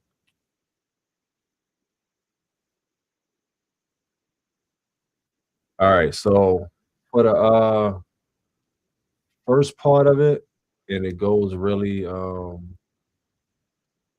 definitely gets deep into the science of it, which if you're not interested in science type of stuff, you might not be interested in this. But this is also important for maybe get to the later parts of it. You know what I mean? Basically, the understanding the basis of what it is. So that way, understanding the parts that we talk about later, what I mean, it will make it more understandable. Yeah. Yeah. All right. So let's get into it. All right. Matter of fact, for this part, this is a long read too. This is I'm gonna let Chat GPT read this part, and then I'm gonna bust down all the rest of the parts. Okay. Oh wait, hold up.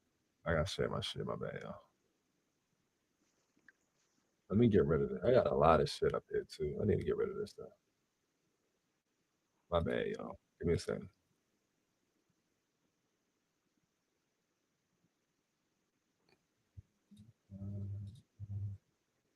All right. Let me share this for you. Run that again.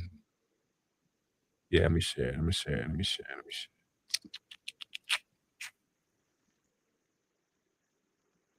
All right, so this is gonna be a little rundown. So, but just definitely stay focused on what it's saying and how, so that way, I mean, everything else will make sense.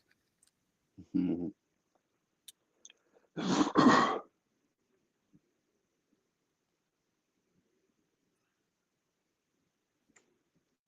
All right,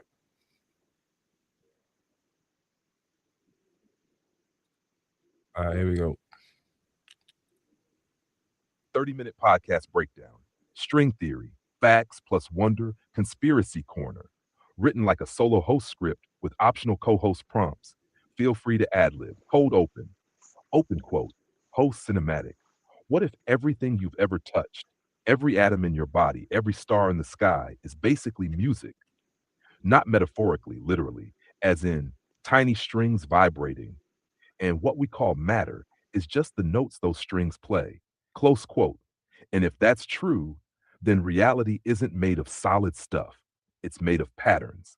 Tonight, we're going deep into string theory, what it is, who came up with it, why it's still controversial, what it might mean for our lives, and yes, the conspiracies people attach to it portals, CERN, simulations, frequencies without losing the difference between science and storytelling.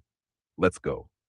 Thumb 10, what string theory is, the simplest, honest explanation. String theory is a framework in physics that says the most fundamental building blocks of nature aren't point like particles, but tiny one dimensional strings. Depending on how a string vibrates, it shows up to us as different particles electron, quark, photon, and so on. Host. Think of a guitar string. One string can play different notes depending on the vibration pattern. String theory says the universe might work similarly, except the string is absurdly small and the notes are particles and forces. And the big reason physicists care is because string theory is one of the most developed attempts to unify quantum mechanics, the physics of tiny things, with general relativity, the physics of gravity and space-time. That unification problem is what people mean when they say quantum gravity. 3. Who came up with it and why it started as something else? Here's the twist. String theory didn't start as the theory of everything. It started as an attempt to explain the strong nuclear force, the force that binds protons and neutrons. In 1968, physicist Gabriele Veneziano found a mathematical formula that fit patterns in particle scattering. Today it's famous as the Veneziano amplitude. That line of work became the dual resonance model. Shortly after, physicists like Yoichiro Nambu, Holger Beck Nielsen, and Leonard Susskind realized the math looked like the physics of a vibrating string, and that's where string theory got its physical interpretation. Then in the mid 1970s, something huge happened. People noticed that the theory naturally contains a particle that behaves like a graviton, a quantum carrier of gravity. That's when string theory pivoted from strong force model to maybe a quantum theory of gravity. So it's like the theory was born trying to explain one thing and accidentally stumbled into the biggest mystery in physics gravity at the quantum scale. Number 630, the vibration equals particle idea. Why it's elegant. Let's make it intuitive. In standard particle physics, a particle is a point with properties mass, charge, spin. In string theory, a particle is a mode of vibration of a string. Different vibration patterns equals different particle identities. So instead of the universe having dozens of fundamental particles for no deep reason, string theory says, open quote, no, There's one type of object, and the variety comes from how it moves. Close quote. That's one of the reasons it's so seductive. It feels like a hidden simplicity, extra dimensions, why string theory needs them. Now we hit the part that makes people either light up or tune out. Many string theory models require more dimensions than the 3D space plus time we experience. The common headline version, 10 dimensions in superstring theory, 9 space plus 1 time. So where are the extra dimensions? Two classic answers. One, they're compactified, curled up so small we don't notice. Two, we might live on a brane, more on that soon, where most particles are trapped while gravity can leak into extra dimensions. A common mathematical shape used for the curled up dimensions is called a Calabi-Yau manifold, a special geometry that can preserve certain symmetries needed for the math to work. Here's the vibe. Reality might be far bigger than what your senses can scan, like an ant on a garden hose. From far away, the hose looks 1D, but up close, the ant discovers an extra circular direction. Your senses are the far away. 1230, brains, the multiverse flavor, and why people connect it to the spiritual now. Brains. In string theory, strings aren't the only objects. You can get higher dimensional objects called brains, short for membranes. A 3-brain is like a 3D space object embedded in a higher dimensional world. This is where the we live on a cosmic sheet idea comes from. And once you allow extra dimensions, brains, multiple ways to compactify the extra dimensions, you start to get a mind-bending number of possible versions of physics, different constants, different particle properties, different vacuum states. People call this the string landscape. And this is the doorway where a lot of esoteric interpretation enters. If reality can be configured many ways, is consciousness selecting a channel? Are we tuning a frequency? Important. That's not a scientific claim. That's a philosophical or spiritual overlay people place on top of the math. But it's a real reason string theory has cultural gravity. It sounds like the universe is a radio. Now 1530, the 5 string theories and the plot twist called M theory. For a while, physicists found not 1 but 5 consistent superstring theories, type 1, type 2a, type 2b, and 2 heterotic versions. That looked messy until physicists discovered dualities, meaning 2 theories that look different can be mathematically equivalent descriptions of the same underlying physics. Then comes the 1990s bombshell. Edward Witten argued that these 5 theories might be different limits of a deeper framework, popularly called M theory, where an 11th dimension can emerge in certain regimes. So the story becomes, we didn't find 5 different realities. We found 5 different camera angles on one deeper reality. The first superstring revolution. Why 1984 matters. A major turning point happened in 1984 when Michael Green and John Schwartz showed a mechanism for anomaly cancellation, basically fixing a kind of mathematical inconsistency that could have killed the theory. This is often pointed to as a spark of the first superstring revolution. A key detail from that work, certain gauge groups like SO32 and E8 times E8 show up as special for consistency. Host. Translation, the math started choosing structures that looked like they could connect to real particle physics. That's why excitement exploded.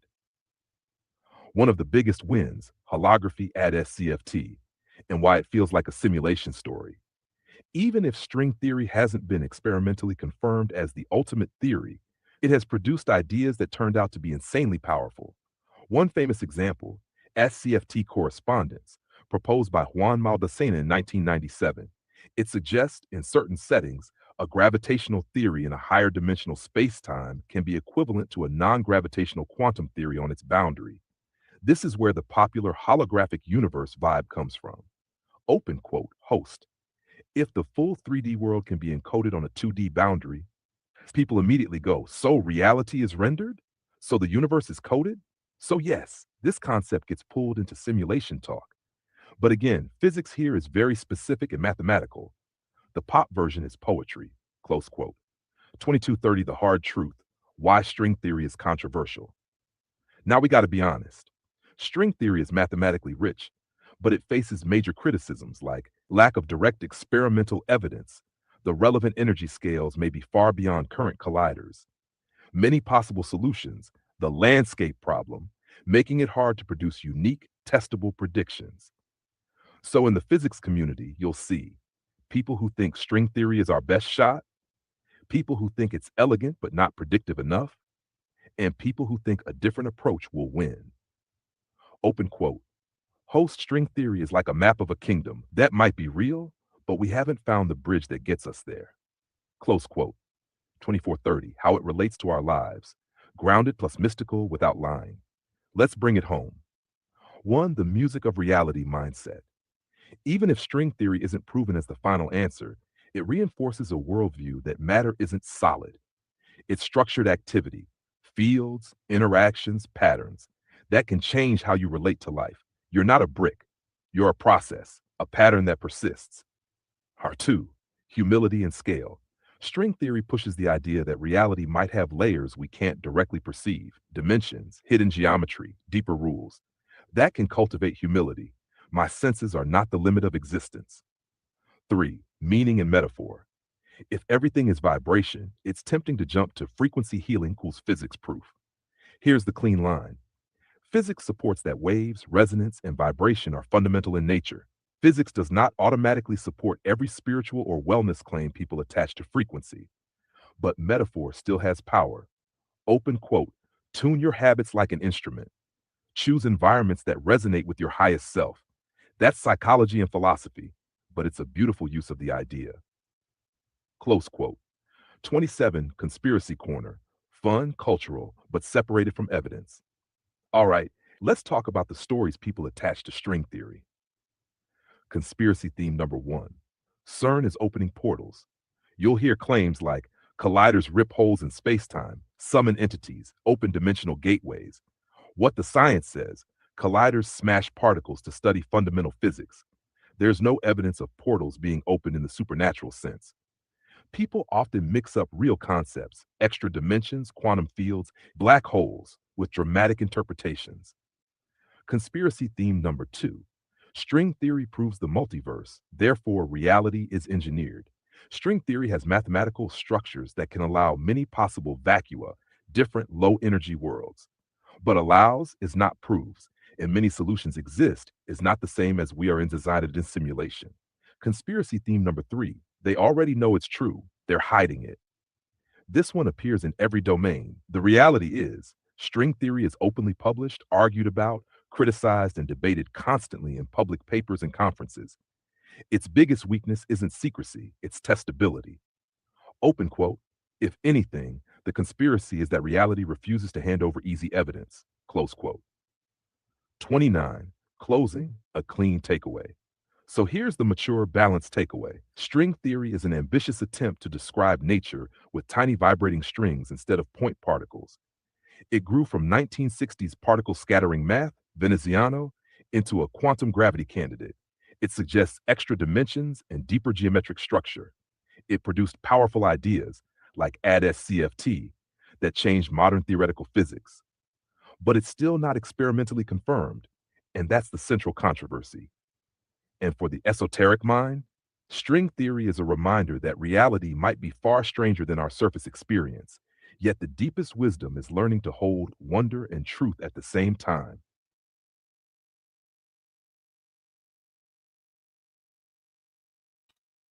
All right, so that's the bust down from the scientific standpoint, right? Mm-hmm. Check this out. Hold on, let me remove this.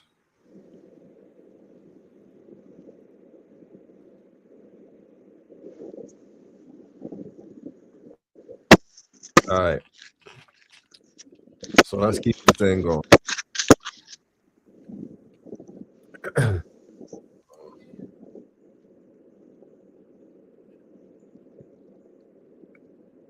All right, so here it is from a esoteric standpoint, you know what I mean? Or basically from how what they came up with could actually be true or could or how it resonates how it could be true and how other speakers or what other speakers feel about it, what they say about it. You know what I'm saying? Pretty much, all of the a lot of podcasts and stuff that I watch. The same thing we do with all of this stuff, broken down from a lot of um, black master teachers or speakers or whatever philosophers, whatever you want to call them. So this is put in this type of put it together this type of way. So check it out. Multiverse deep dive, the esoteric and conspiracy lens. All right. One life or one version of you. Let's start with something simple that turns scary when you sit with it. Have you ever had a moment where you felt like you almost took a different path? You almost turned left, but you turned right. You almost sent that text, but you didn't. You almost got in the car. You almost got in that car, but something stopped you. And then later you think, if I had made the other choice, would I still be me? Not as a metaphor, like literally. Would there be a version of me living out in the timeline where I did the other thing? The question is the doorway into the multiverse. Because once you accept even the possibility of multiple realities, you start seeing your life differently. Your regrets become alternate routes. Your intuition becomes a kind of compass. Your dreams become suspiciously relevant, and your identity becomes something less like a solid object and more like a moving stream. Tonight, we are going to build the multiverse from the ground up. What the multiverse means in serious physics, how the esoteric teachers, your auto, how the esoteric teachers that my audience follows talks about dimensions and parallel worlds, why conspiracy culture grabs the topic so hard, and finally the bridge that ties it back to the last episode, string theory, or the last reading, the thing that was just read. String theory, extra dimensions, and a landscape idea that hints at many possible universes. All right. All right, so check it out. Part one, the scientific multiverse. Why physicists even allowed this idea. Before we go mystical, I want to be fair to the science because the multiverse isn't just a spiritual belief. Physicists discuss it. Physicists discuss it because certain mathematical models naturally lead there. And here's the first mind bender. The multiverse isn't one idea, it's a stack of meanings. Physicist Max Tegmark famously laid out 4 levels of multiverse concepts. I'm going to translate them into plain language. Level 1, more universe than we can see. Imagine the universe is far larger than our observable bubble, maybe even infinite. If space goes on long enough, then somewhere out there could be regions arranged similarly. Maybe even the Earth-like arrangement, maybe even the U-like arrangement. This is the least exotic version, not different laws, not different dimensions, just more space than we'll ever reach. Tegmark frames level 1 as a generic consequence of inflation-based cosmology, plus the fact that we only see a limited horizon. Level 1 is basically reality is so big that duplicates become statistically possible, already unsettling. Level 2, bubble universes or pocket realities. Now we turn up the voltage. Inflation is a real scientific idea, an early period of rapid expansion that helps explain why the universe looks so flat and uniform at large scales. Inflation is a real scientific idea, an early period of rapid expansion that helps explain why the universe looks so flat. I just read that, I'm tripping. But some versions of inflation lead to something called eternal inflation, where inflation never fully stops everywhere. It continues in regions producing many pocket or bubble universes. Guth, Guth, explicitly discusses eternal inflation and the issue that it produces an infinite number of pocket universes, which leads to deep challenges in making predictions. The measure problem. Level 2 is where the multiverse becomes a factory. Bubbles of reality forming like cosmic foam. And in some models, different bubbles can end up with different effective physics, different constants, different particle behaviors, and different outcomes. Level 3, many, many worlds, or quantum branching. Now the quantum version. The many worlds interpretation of quantum mechanics say that when quantum events happen, reality doesn't collapse into one outcome. Instead, the universal wave function evolves without collapse.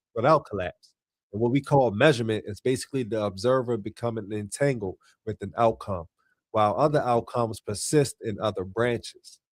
So this is the version that makes people sit back and go quiet. Because if many worlds is true, then every meaningful moment where multiple outcomes were possible doesn't choose one and erase the others. It branches. So somewhere you did send that text, or somewhere you did take that job, somewhere you did walk away, somewhere you did stay, somewhere you did die in that near miss, while another branch you didn't. The Stanford Encyclopedia of Philosophy entry puts it bluntly. Many worlds holds that there are many worlds holds there are many worlds existing in parallel at the same space and time as ours in the formal sense. All right, level 4. Different mathematics and different laws. This is the most extreme. The idea that there could be realities governed by totally different fundamental equations, different logics of existence. Tegmark presents it as other mathematical structures. So level 4 is where you realize the word universe might be too small. Because if different laws are possible, then existence isn't one story. Existence is a library. A quick honesty check. Science doesn't hand out easy proof here. Even with physics, multiverse ideas are debated. A huge challenge is testability. If other universes are casually disconnected, how do we confirm they exist? Techmark explicitly discusses falsibility and measure problems for higher level multiverse models. Uh, Guff also highlights the conceptual issues eternal inflation creates for prediction. So scientifically, the multiverse is not a settled fact. It is an idea that appears naturally when you push certain theories to their limits. And that is exactly why esoteric culture loves it, because it sits right on the edge of where math starts sounding like mysticism. So part 2, the esoteric multiverse. Dimensions as frequency, mind, and access. Now let's switch lenses. In the world of teachers like Dr. Valentine, Bobby Hemmett, Dr. Blair, and all of them, uh, multiverse often means something different from physics, not necessarily bubbles in space or branches in a wave function, but more like realities layered on top of each other, accessible by state, frequency, or consciousness and consciousness. And this is where it says, and this is where the audience leads in. Dimensions aren't places, they're states, according to these people. A recurring theme in clip teachings from Dr. Valentine is framing of higher dimensions as vibratory frequency or asset states, not just physical coordinates, often described in relation to dreaming and intentional states. All right, because in standard physics language, a dimension is a coordinate like a degree of freedom. But in esoteric language, dimension becomes a band of perception, a tier of mind, a layer of reality that's already here but filtered out.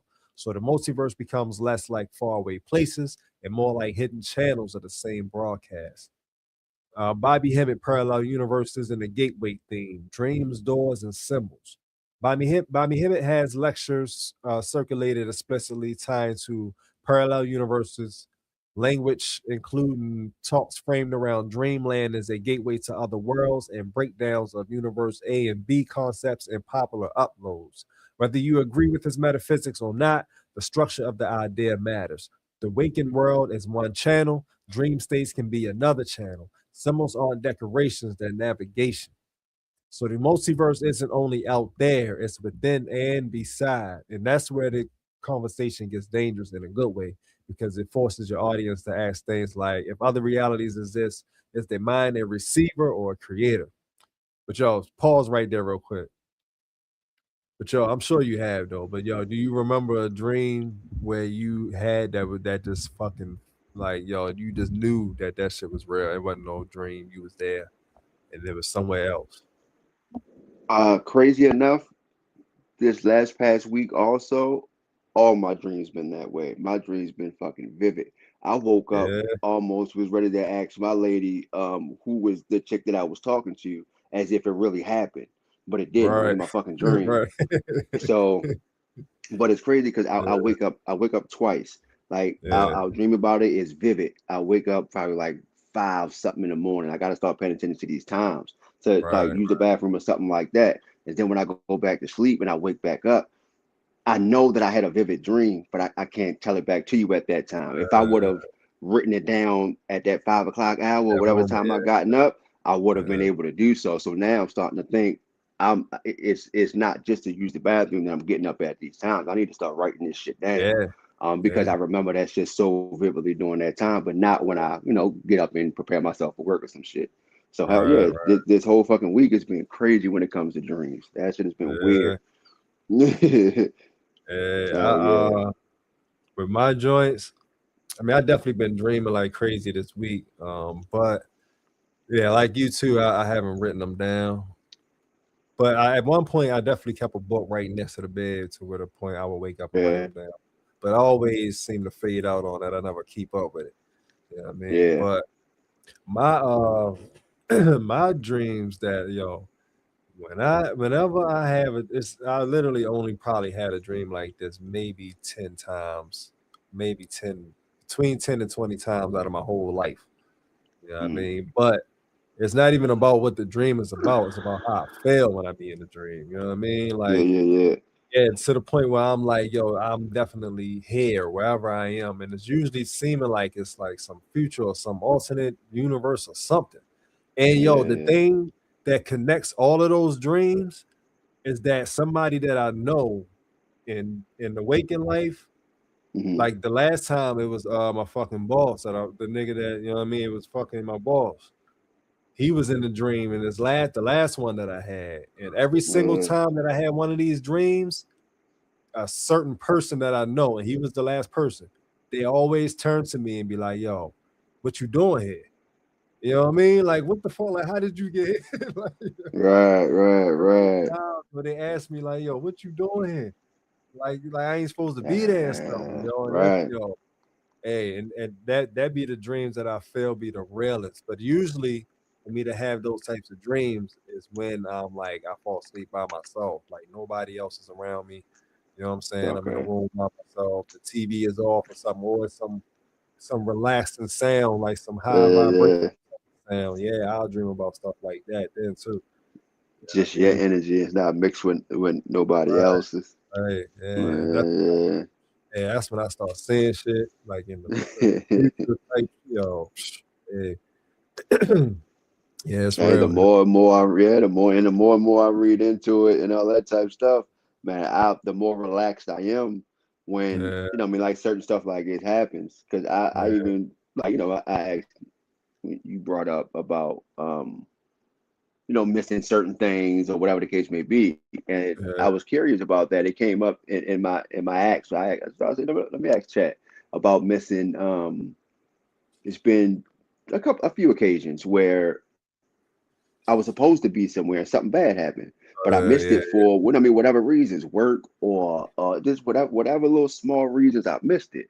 But then something bad happened. And I asked, what's the reason behind that? And of course, they gave me a whole little spiel on it. So, like I said, the more I read yeah, into it, because now, of course, I'm starting with chat. I'll ask questions and do little stuff like that. But then the deeper I get into it, the end of the conversation with chat is, all right, now where can I find this information in books? So what's some good books?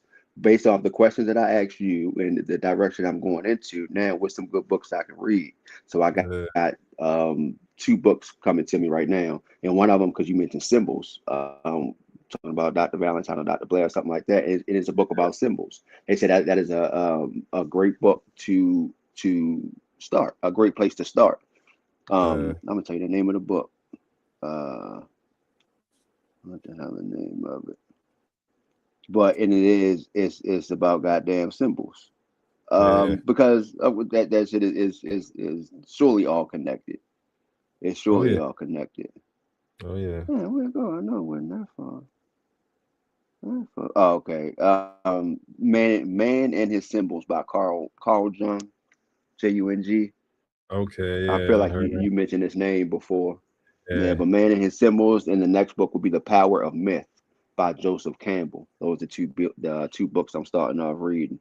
Just based off all this information that we talking about and shit like that, just making it all make sense and connected and connected and all that good stuff.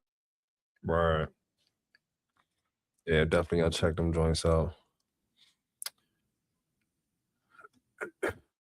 All right. Hey, your mic not on. Oh yeah, my bad. I was trying to talk without moving my lips a little bit. Talk to my wife and shit. My bad. All right, so yeah, let's keep this thing pushing though. All right, we got some more. All right, so Delbert Blair, other domains, hidden layers, and the war on consciousness. A lot of Dr. Delbert Blair's circulated content in modern clips and commentary threads revolve around metaphysical warfare themes, shadow beings, non-human intelligences, hidden agendas, dreaming, energetic systems, open framed as a war on consciousness. Now I'm not presenting this as verified. I'm presenting it as the lens his audience uses. Reality has overlapping layers.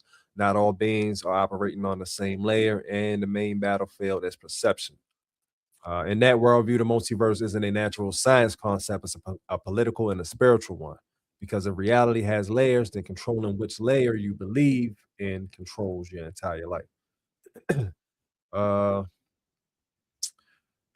There's a widely circulated YouTube talk explicitly titled The Akashic Records, Quantum Multiverse, and the DMT Molecule, which ties together the idea of a multiverse with information, space, and altered state access. Again, not proven in physics, but it reveals what your audience is already primed to think. The multiverse may be informational, not just spatial, and altered states may feel like you're reading or stepping into other timelines. So for this community, the multiverse can be a library or records, a radio or frequencies, a hallway or doors, or a battlefield or consciousness war. Lifting the veil framing, the thin boundary worlds. According to Raw Hayes, he says includes talks framed as lifting the veil between heaven and earth, emphasizing consciousness and unseen structure. That phrase, lifting the veil, is basically the esoteric version of breaking the filter. Physics says you observe a slice of reality. Esoteric teaching says you're hypnotized into a slice of reality. Different language, same tension. All right. Part 3, the thought experiment that makes people lose sleep in a good way. Now we merge everything. Let's stop speaking in categories and start speaking in possibilities. If multiple realities exist, whether through cosmic inflation, quantum branching, or layered frequency metaphysics, then every moment becomes a fork. And here's the part most people avoid. If there are multiple yous, then what is you? Is you your body? If so, then every branch creates a different you. Is you your memory? If so, then every change, then if you, is you your memory? If so, then you changes every time memory changes. Is you your awareness? If so, then awareness might be something bigger than one timeline. Now breathe, because this is where the episode turns from a cool concept into a mirror. The multiverse makes morality heavier because if versions of you exist across outcomes, then there's a you that chose discipline, it's a you that chose addiction, it's a you that chose love, it's a you that chose ego, it's a you that's a healer, and it's a you that's a destroyer. So the question isn't, is the multiverse real? The question is, which version am I feeding right now? And that's why your audience listens to this topic spiritually, because it turns reality into an initiation pad. The conspiracy gravity. Why would this knowledge be controlled? Now let's say we have the right to be suspicious, not because we have proof of a cover up, but because control systems always care about worldview. If you can control someone's concept of reality, you can control what they feel, what they pursue, what they tolerate, who they obey. So in conspiracy culture, the multiverse becomes a threat to the official story, because the official story tends to be you are small, reality is fixed, authority knows best, stay in your lane. But multiverse belief says reality is not fixed, consciousness matters, possibility is real, and you might be bigger than you were trained to believe. That's why the multiverse gets blended into topics like timeline manipulation, mind control and perception management, rituals as technology, institutions as gatekeepers. Whether it's literal or symbolic, one thing is true. People who think they live in a narrow box behave differently than people who believe they live in an infinite field. Part 5, the bridge back to string theory. This is the cleanest science and mystic connection. Now we connect to the last reading. String theory doesn't prove the multiverse, but it makes it feel plausible. String theory is a framework aiming to unify physics with tiny vibrating strings. But one consequence of its mathematics is that there may be many possible vacuum states, many ways that extra dimensions could be packed, or compactified, producing different low energy physics. This family of ideas is often called the string theory landscape. Stanford's explainer on the string theory landscape explicitly frames it as combining string theory with cosmic inflation to expand Big Bang cosmology and incorporate the idea of infinite universes in a vast multiverse. In Leonard Susskind's famous lecture or write up, the anthropic landscape of string theory discusses a vast diversity of environments implicit in string theory vacua and how it pushes anthropic reasoning. So here's the bridge sentence you want. Here's the bridge sentence. Inflation can create many regions of space time, and string theory suggests there may be many stable ways for physics to settle. Put them together, and the multiverse stops sounding like fantasy and starts sounding like a natural consequence of how reality might be built. And then the deeper twist. If the universe is tunable, then reality may be selective. If in the esoteric frame, you say you tune your state or you enter a different layer. In the string landscape frame, you might say reality has many possible configurations. If we find ourselves in one that supports our kind of life, anthropic selection, different language, same philosophical shot. Why this universe? Why these laws? Why this life? Part six, the final escalation, multiple realities as a practice, not just a belief. Because if multiple realities exist, then belief isn't the point. The point is what the idea does to your mind. Here's the closing meditation. If there are infinite worlds, then somewhere you are already healed. Somewhere you already broke the cycle. Somewhere you already forgave them. Somewhere you already became the ancestor you wish you had. And somewhere you didn't. So the multiverse is not an escape hatch, it's a mirror. It asks you what frequency are you embodying? What timeline are you feeding? What version of you are you making inevitable? Because even if the multiverse is only a metaphor, it functions like a spiritual technology. It forces you to treat every choice as sacred. And if the multiverse is literal, and if reality truly branches, or if worlds truly stack like frequencies, then your inner world becomes even more important because it might be the tuner, the key, the doorway. All right. Maybe the most dangerous idea isn't that there are many universes. Maybe the most dangerous idea is that you're not trapped in one story. All right. So finally, uh, all right. So now we're leaving the classroom. No charts, no citations, no permission slips from institutions because the truth is your spirit didn't come here to memorize theories. Your spirit came here to remember. And if your soul is old enough, you already feel the multiverse.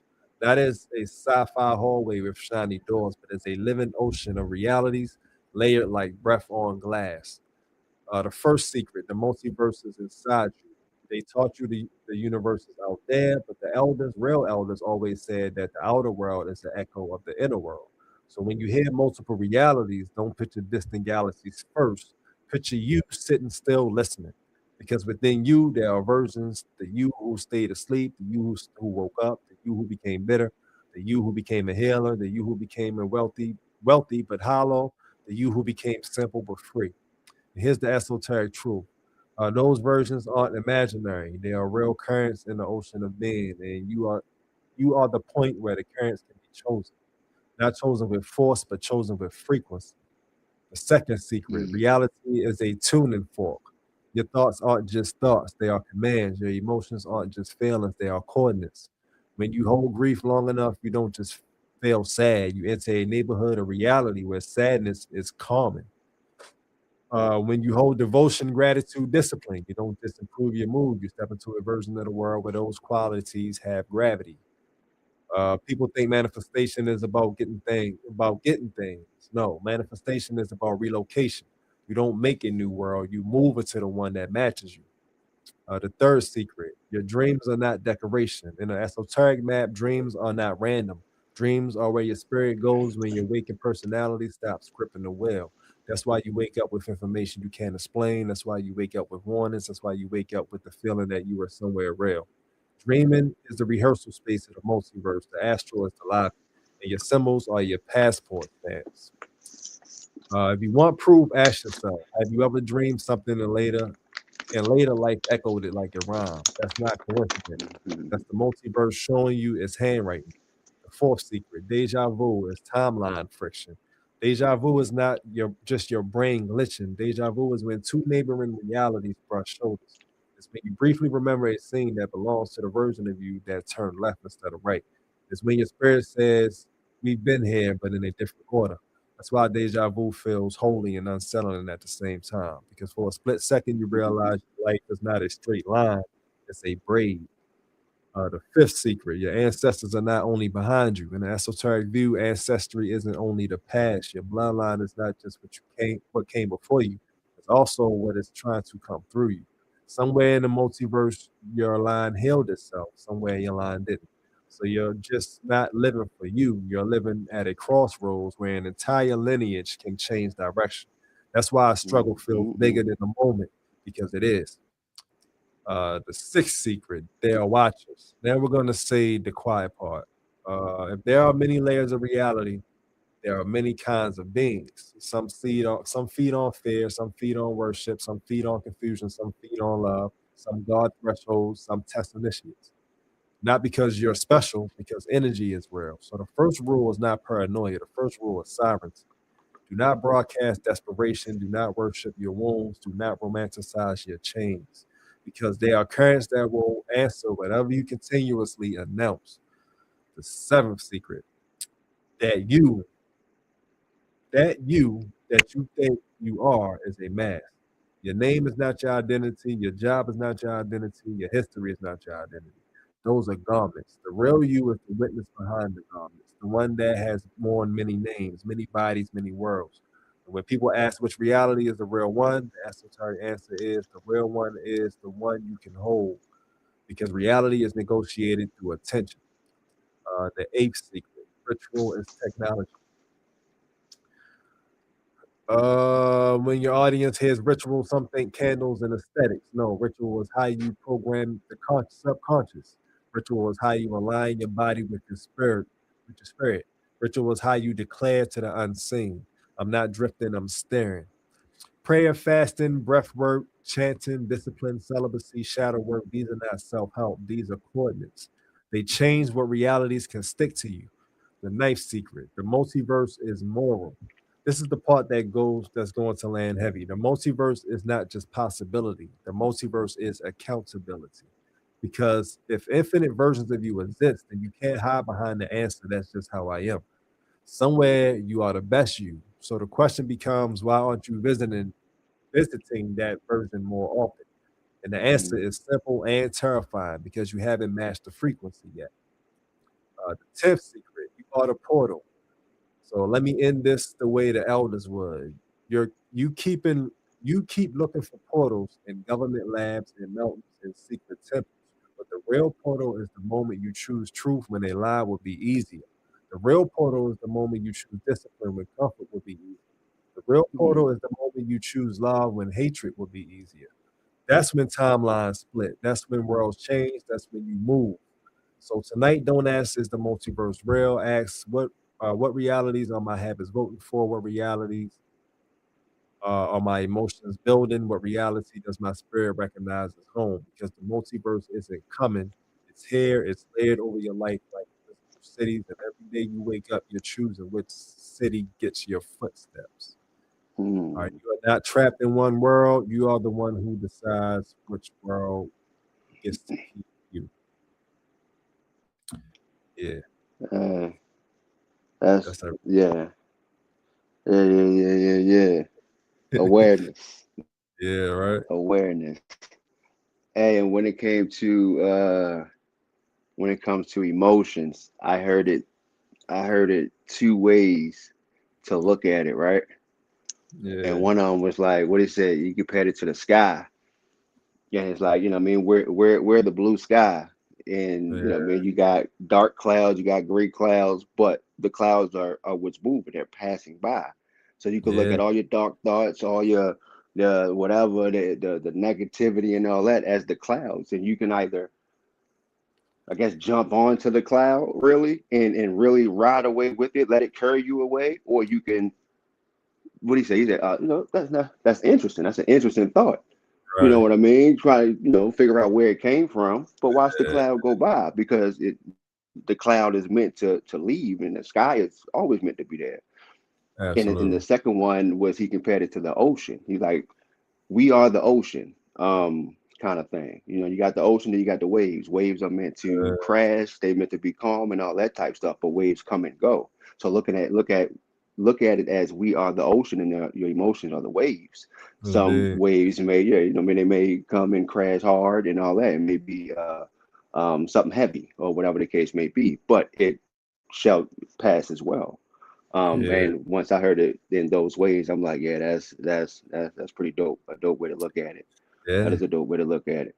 yeah, And you know, what I mean, to see the overall point to it all is awareness. Like just becoming aware of your decisions, aware of your choices, and yeah. that can change your whole trajectory of your life, Oh kind yeah, of thing. Go to that fork in the road and just pick the right way. You know, this person about to go do something dumb. It's your choice, and they ask you to come with you, come with them. I mean, simple as that. It's your choice uh, whether you say yay or no. It's your choice whether you say that's a dumbass idea. I don't think you should do it, and you say no as well. You know what I mean? Kind of thing that could change your yeah, life. Simple as yeah. that. And looking at Absolutely. it in the simplest form like that, man, it could do something for your mindset. That shit Yeah, could do something for your mindset. Very deep, man. That is that's very deep. yeah, Yes, yeah, indeed, man.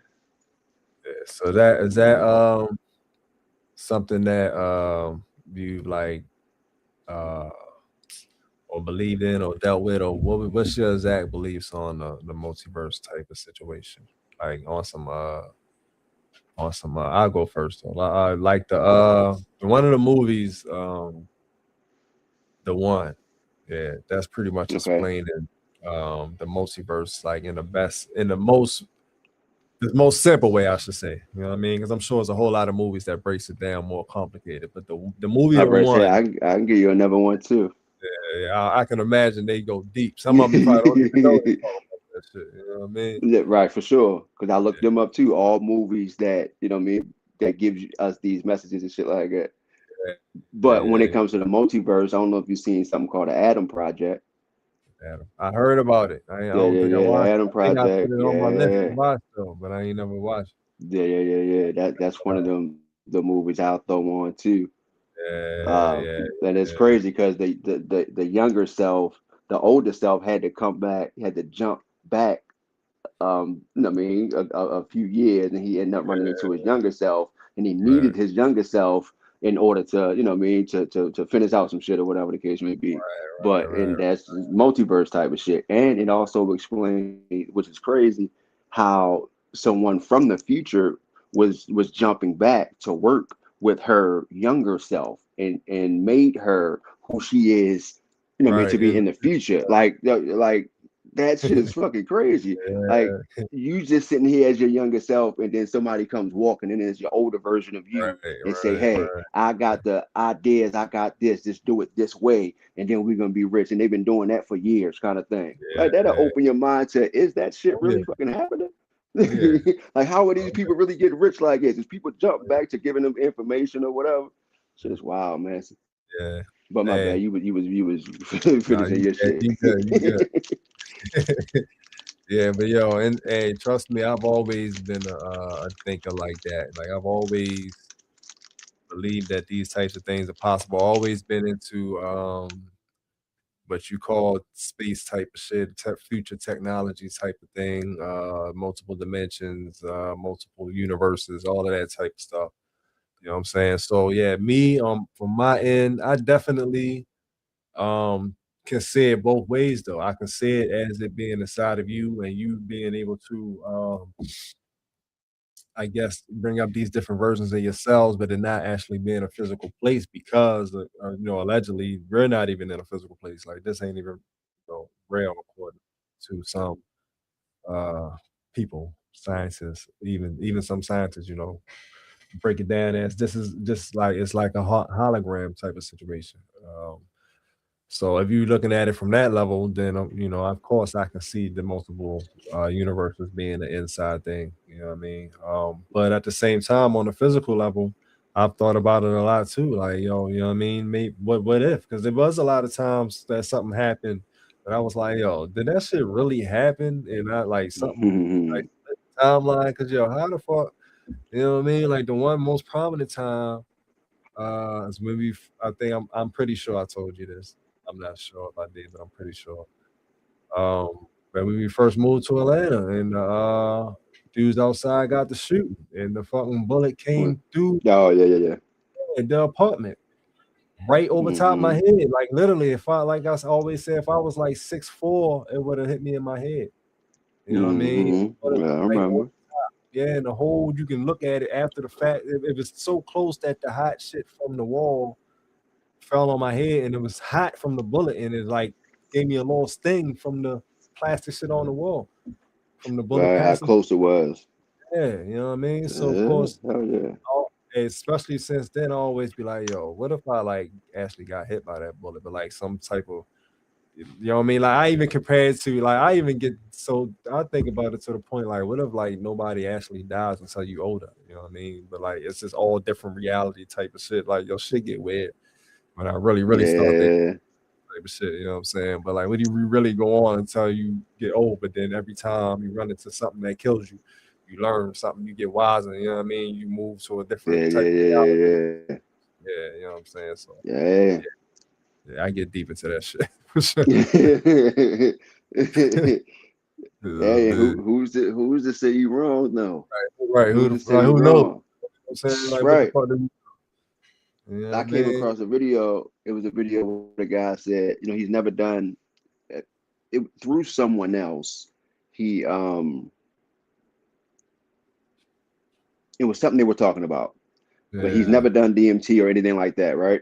So for the first, he flew out to where this guy was based off of the conversation they had, the things that this particular teacher talks about. So he went out there, and this guy that went out there ended up doing DMT for the first time, and he said yeah, off of DMT, there was boom, they did the DMT, and then it was like a laser, and they pointed the laser like at certain spots, like on the walls, and he said, from his DMT state of mind, he can see like ones and O's. You can see like the yeah, Matrix kind of yeah, stuff. He's like, maybe I'm tripping. It's the older white yeah, guy. He's like, yeah. maybe I'm tripping, but if you put the laser on certain spots, you can see the breakdown of the You shit. see this, And yeah, I'm you can like, see the structure of it. yeah. And they know what they say about them psychedelics, man. That's what it brings the true shit out. Yeah, bring the Brings the true reality shit out. out. Yeah, I know yeah, still.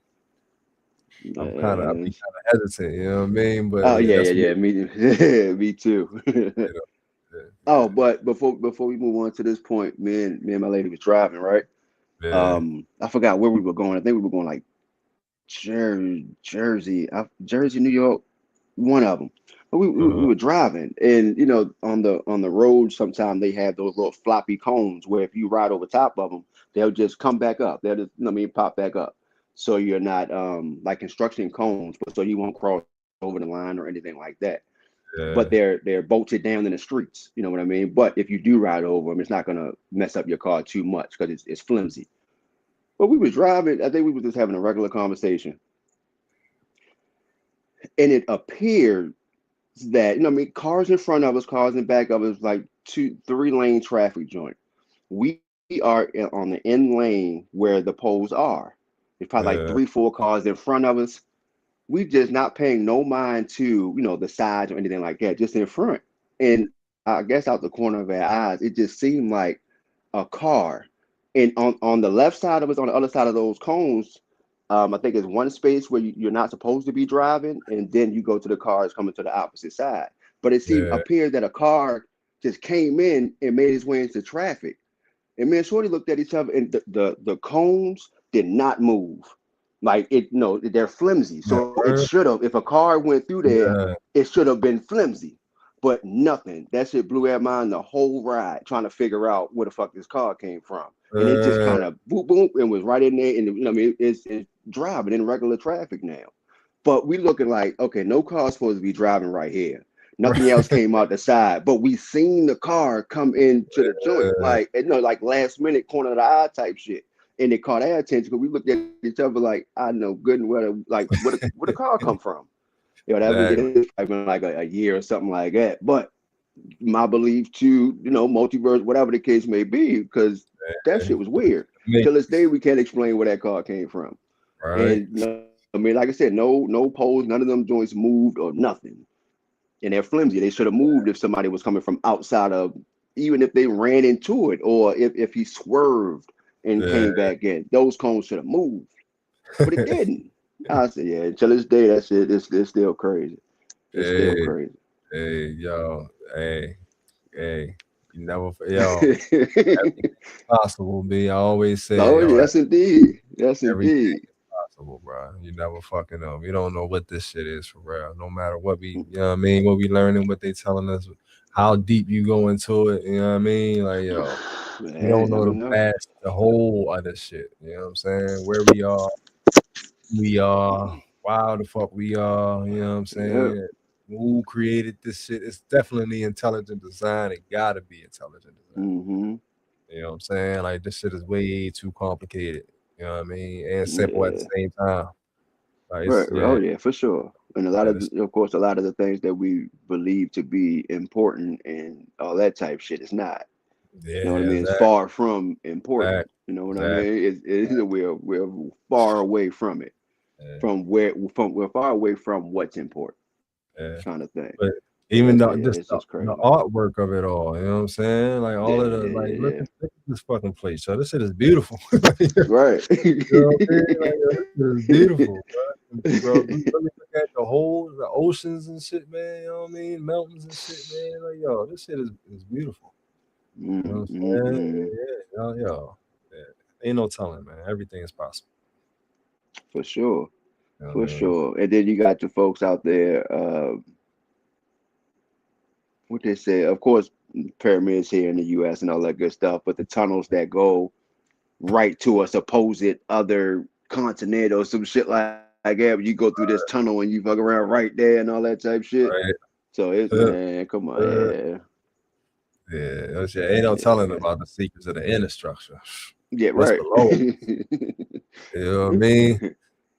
I definitely heard all types of shit about what's below us, man. Yeah. Cities. It's actually truck drivers, even on the most basic level, it's truck drivers that have admitted to delivering packages and foods and stuff to cities below us. You know what I mean? Yeah. Like even on a basic level, they don't go, they ain't 18 wheelers and shit. So I'm sure it Right. ain't as deep as you would think, like inner earth type deep, but it's still Right, right, underneath us. right, right. You know what I mean? He was like, man, these are whole cities. They got shit lined up, food pallets and little shit to Yeah. shop, gas stations, and all of that. This is a real Yeah, truck they say driver. they got, I've heard like Starbucks and all that type of shit Yeah, underneath it. underground. You know what I mean? Like, yo, the fuck? Yeah. So, And hey, on a deeper level, I asked about the comparison of Stranger Things and Scooby Doo, right? yeah. And it brought up, of course, it brought up the similarities of it all.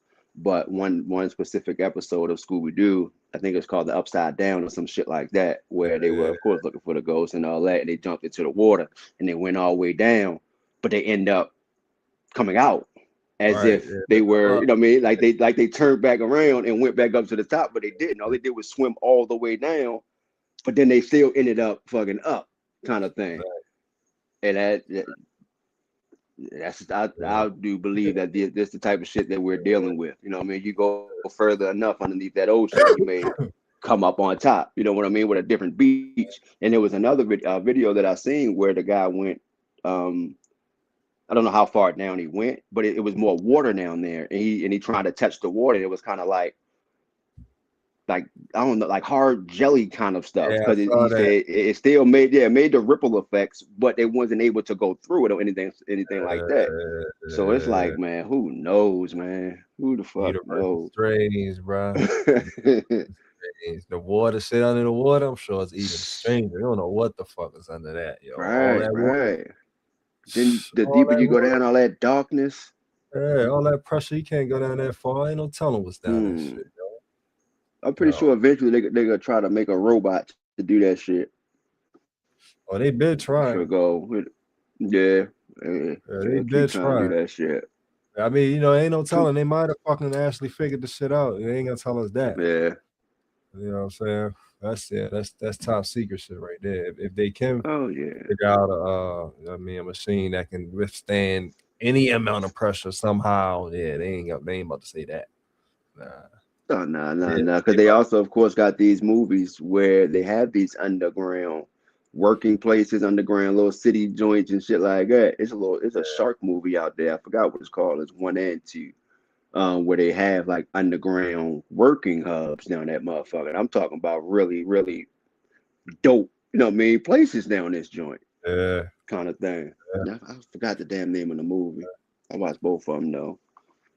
And it's crazy because it just came up recently when I was asking about um just asking these kind of questions and shit like that. That came up as far as like life underwater kind of thing. You know what I yeah, mean?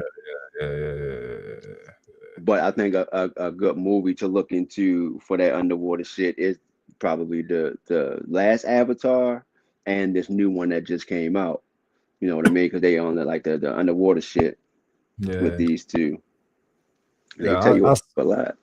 I swear one day I'm gonna sit with these movies that I've been supposed to been watching for the last at least 2-3 years. Man, I've been putting Yeah. movies on literally the last 2 to 3 years. I ain't watched none of them. Like I literally do not be watching on TV, yo. You know what I'm saying? Yeah. But these are movies that I be really like, yo, I need to watch this movie. I know this joint, you know what I mean? It's something telling me to watch this movie, but I still ain't watched some shit. You know what I mean? But one day I'm Yeah. gonna get around to them, yo, no bullshit. Yeah. I'm gonna I get like to around. watch them because it's something within me that be tuned in. You know what Yeah, I yeah, mean? yeah, Like when it yeah, comes to, because I like watching shit like the Adam Project and movies like The One and all that type shit. So I be yeah, tuned in because I'm trying to figure that shit out. What are you telling me? Because of course, like they said, you go put it in the book or put that shit into some movies.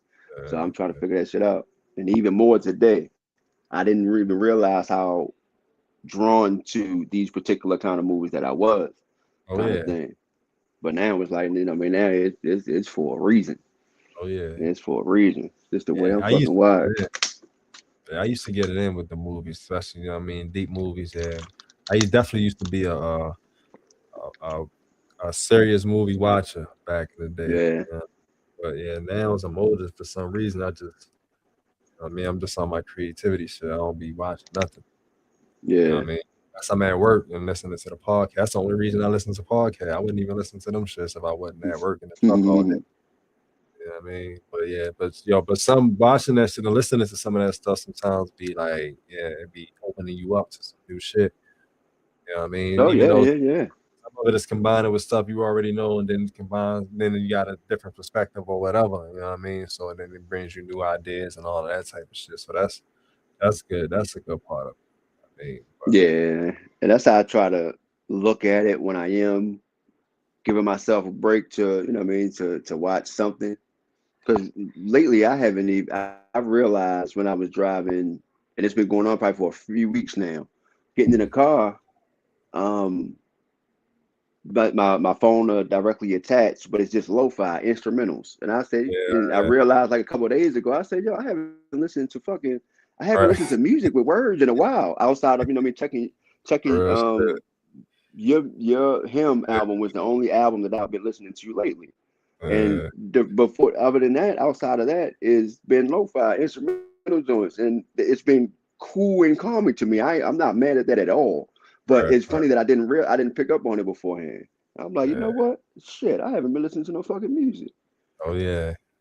Frequencies change, that's for sure. 'Cause Oh I'm the yeah, yeah, same yeah, way. yeah, I listen to a lot of you know what I mean, the hertz music, the frequencies, the 432 yeah, hertz, yeah, that yeah. type of shit. I'm listening to a lot of the sound healing shit, all of that type of shit. That should be just on. It's Yeah. on there. I ask you, can you hear it? You know what I mean? That Oh, shit okay, is okay. in my head right now. Oh yeah. Yeah, all That's of what I that say. shit. I've been on Paying attention to them, to the ways that, to the that. sounds and to what does it for you. You know what I mean, kind of thing. Yeah, Because yeah, I realized I used to throw the sounds on and shit like that, but I realized that, I mean, even some of the positive sounds fucking make my insides just yeah. jump and just go crazy. So of Yeah. course you got to find the right one. I already It's the said right some of them be sound false. for Yeah, false everything. Yeah, advertising. yeah, yeah, yeah. So I just gotta realize where I am and pay attention to that part. But Uh-huh. I don't know why the fuck I said all that. But still, this is just about finding what works for you. It does. You know what I Yeah, mean, the right frequency, 432 and all them hertz. It may be great for one person, but not for you. And that's one of the things that I'm learning as well. It's not Absolutely. a general thing. Yeah, it's not a general thing when it comes to how it operates. You know what I mean? It helps you instantly, but for me, that should take 3 weeks in order to, you know what I mean, do some shit or whatever. So everything Yeah. is not for, you know what I mean, for everybody. You just gotta find what works for you. And like we said earlier, um, study yourself, understand yourself. So you know what foods is for you, what herbs is for you, what teas is for you, what Oh movies yeah. and all that type shit. Yeah. Yeah, the same goes with everything. It's definitely That's important. for sure. Yes, indeed. Yeah. And Uh, I think that's what bugged me out so much. How my bad. How simple it seemed to be, kind of thing. Like it is much of the big word and everything that was just read and all that type shit. Like yes, your questions is out there as far as I wonder if there is more. I wonder if this and that and all that type stuff. But the simplistic part of it all is make the right choices, and you right. are gonna walk right into fucking heaven. You know what I mean? Become aware. Use your emotions as antennas. And I just told mommy that. I said, I've learned to you know what I mean, when I'm mad to figure out why I'm mad. You know what I mean? Not go into it and continue to be mad. But I use my emotions, just like you said, as fucking antennas because that's what they are. You are this way for a particular reason. I promise you, you are. And if you're Yeah. willing to be patient and figure out what that reason is, say liberation. And for that moment, you have just liberated yourself from that mood that you're in, if it's a negative mood. And then you Yeah. take it one step at a time, one day at a time. Don't try to fix your whole fucking life in kind of one moment, one stride kind of thing. Bit by bit, man. Yeah. You Yeah. like I said, this shit just feels so goddamn good. And I'm gonna Oh talk about yeah. myself for one more second. I'm Nah, realizing that I can't stop talking when it comes to like if I hear something that don't fit right with me, or if like I gotta speak on it kind of thing. And right now my wife getting she not getting like mad or anything like that of it, but she points it out. Like, damn, yeah. I'm only saying this and that, but I can't help it. Like, I'm pointing out because I want to make sure we are saying the right shit because it's about that as well. Like, Yeah. if I know at times we just want to vent about the, you know what I mean, the dramatics and the things that's going on, but like I don't even want to be there. I understand we got to vent, but what's the solution about that? Do you like it? Do you want to sit in that, or are you telling me to help you or to so I can say my piece so we can not getting to feel this way anymore because it's about stepping into our purpose and really stepping into like what we here for and the dramatics and I'm not talking about my wife no more. The dramatics and the just the evenness and negativity. If you are choosing to put yourself and keep yourself in that space, then I'm looking at it as what do you want me to do? You know what I mean? Like I'm here to really get myself away from that space and really speak on um clarity or awareness when it comes to certain shit because I don't want to be around that space. We could talk about it. We're going to talk about solutions, how to stay away from it, kind of thing. Or, you know, Yeah. what I mean, not to fix anybody because everybody else, you got to fix yourself. But just about, all right, but if you come into my world, it's like, are you telling me this for what reason? Because I'm not just going to sit with this shit. We're going to figure out a reason or a way not to talk about it no more because Right. it's about releasing that shit and getting it from out here, not letting things build up. And I realized, and that's where I am, and I'm pretty sure I'm going to ruffle a lot of feathers because I realize I can't hold that shit in.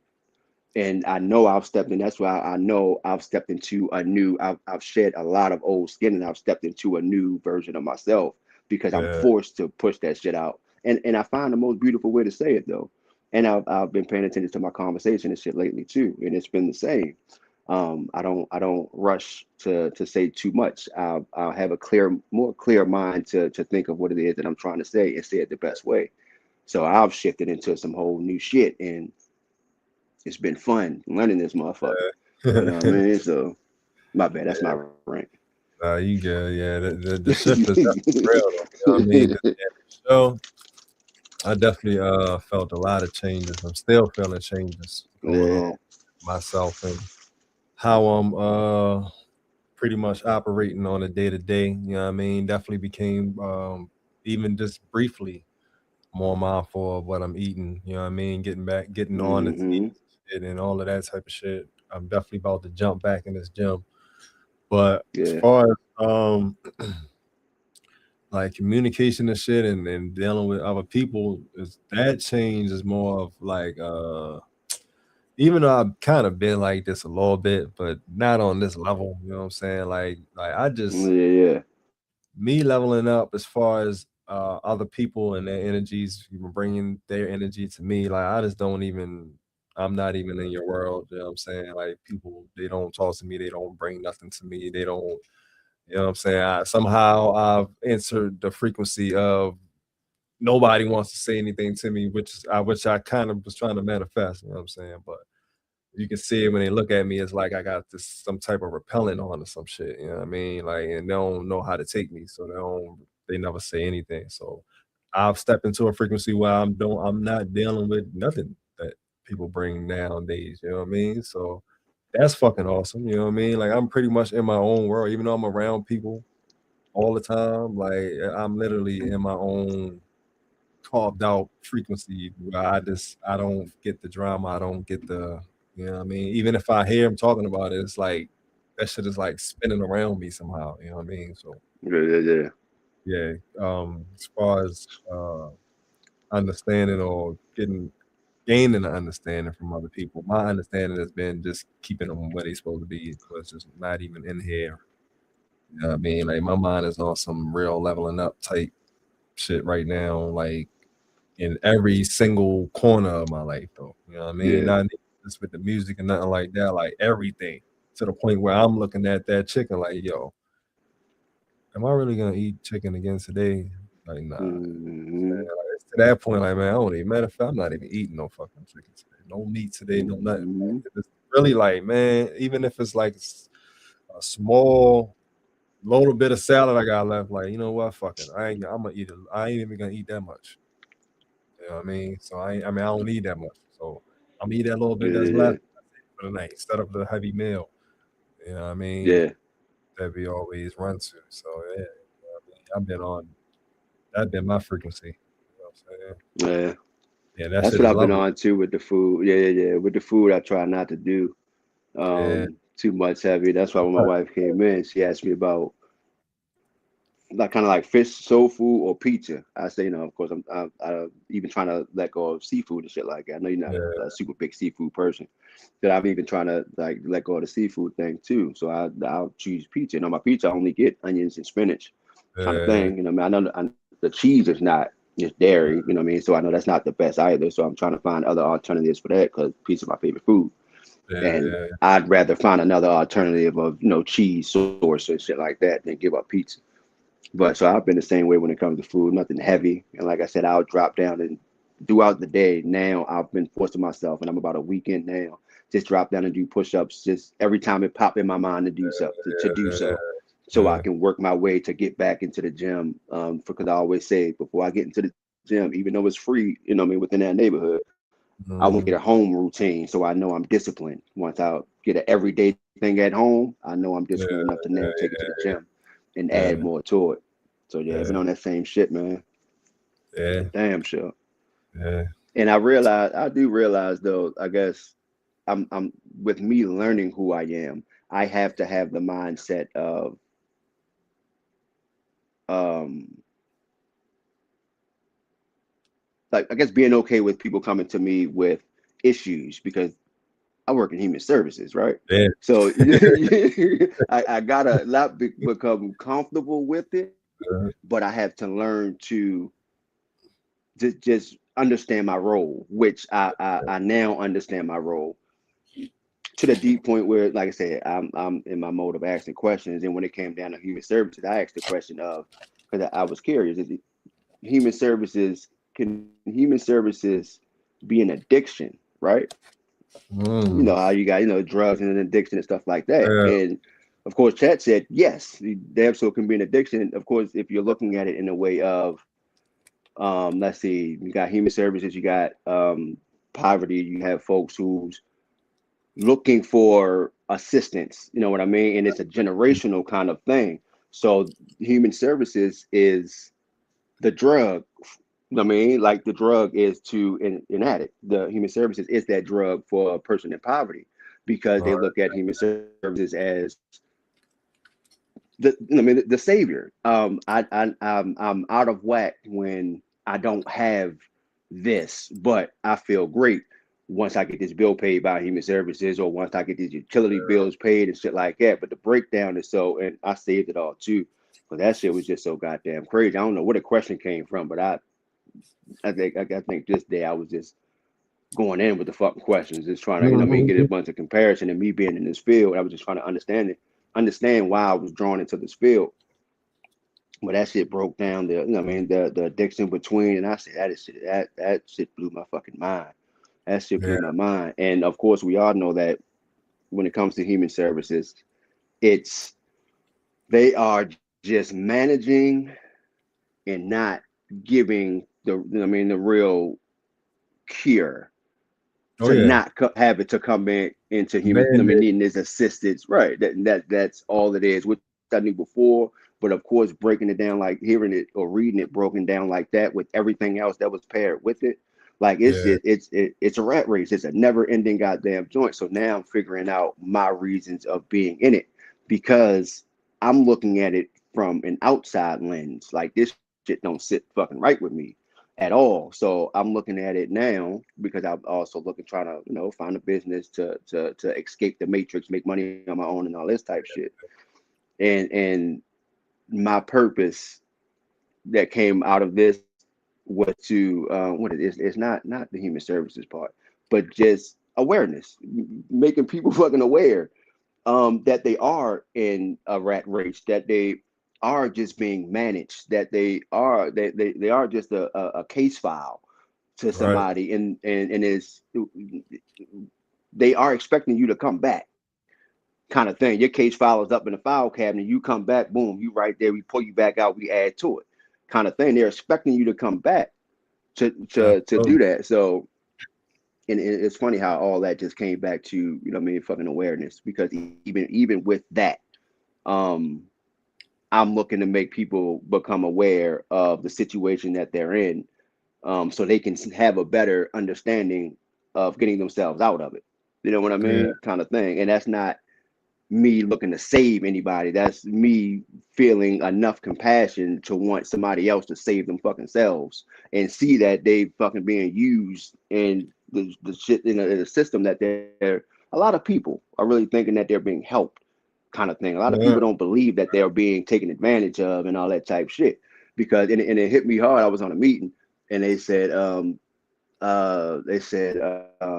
looking for two good success stories. I'm going in, get this fun and getting all this type of shit. We're looking for two. I just need two good success stories. So if you could, give me two success stories, and man, so we can get this funding and all this type of stuff. And that shit just hit me so wrong, man. That shit just feels so crazy to me. So, but through it all, I found my purpose out of it. So I'm building, I'm putting my plan together, my great escape together, to get the fuck away from this shit. But while I'm here, I'm using this platform to plan my great escape. You know what I mean? Because I now understand my purpose of being in this fucking fucked up ass, crazy ass system. Excuse my language, even though I cussed like 1,000 times already. But I don't even know how we got on human services, but it just flew right up in that motherfucker. But yeah, awareness. If y'all got nothing else from that, become aware so you won't be used. You know what I mean? Become aware so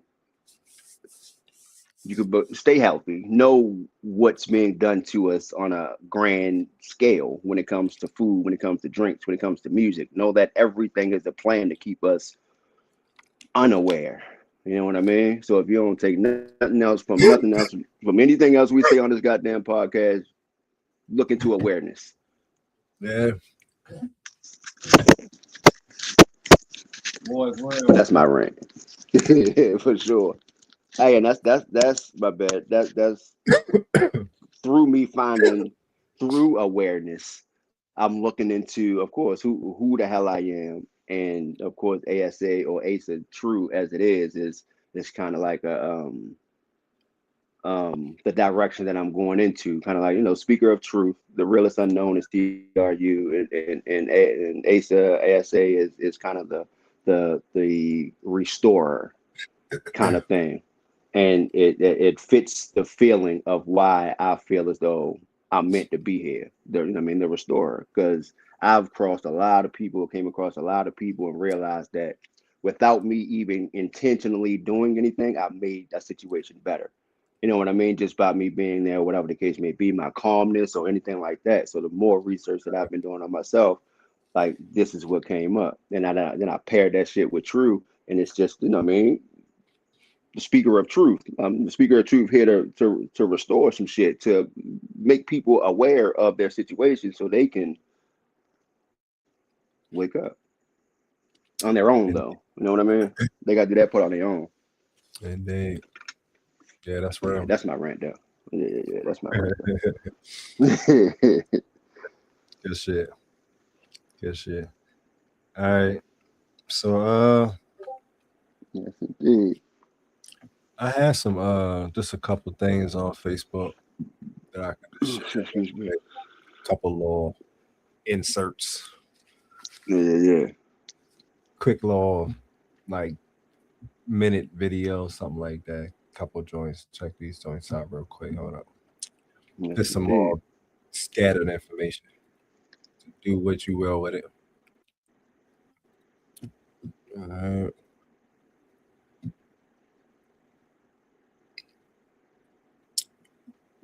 all right.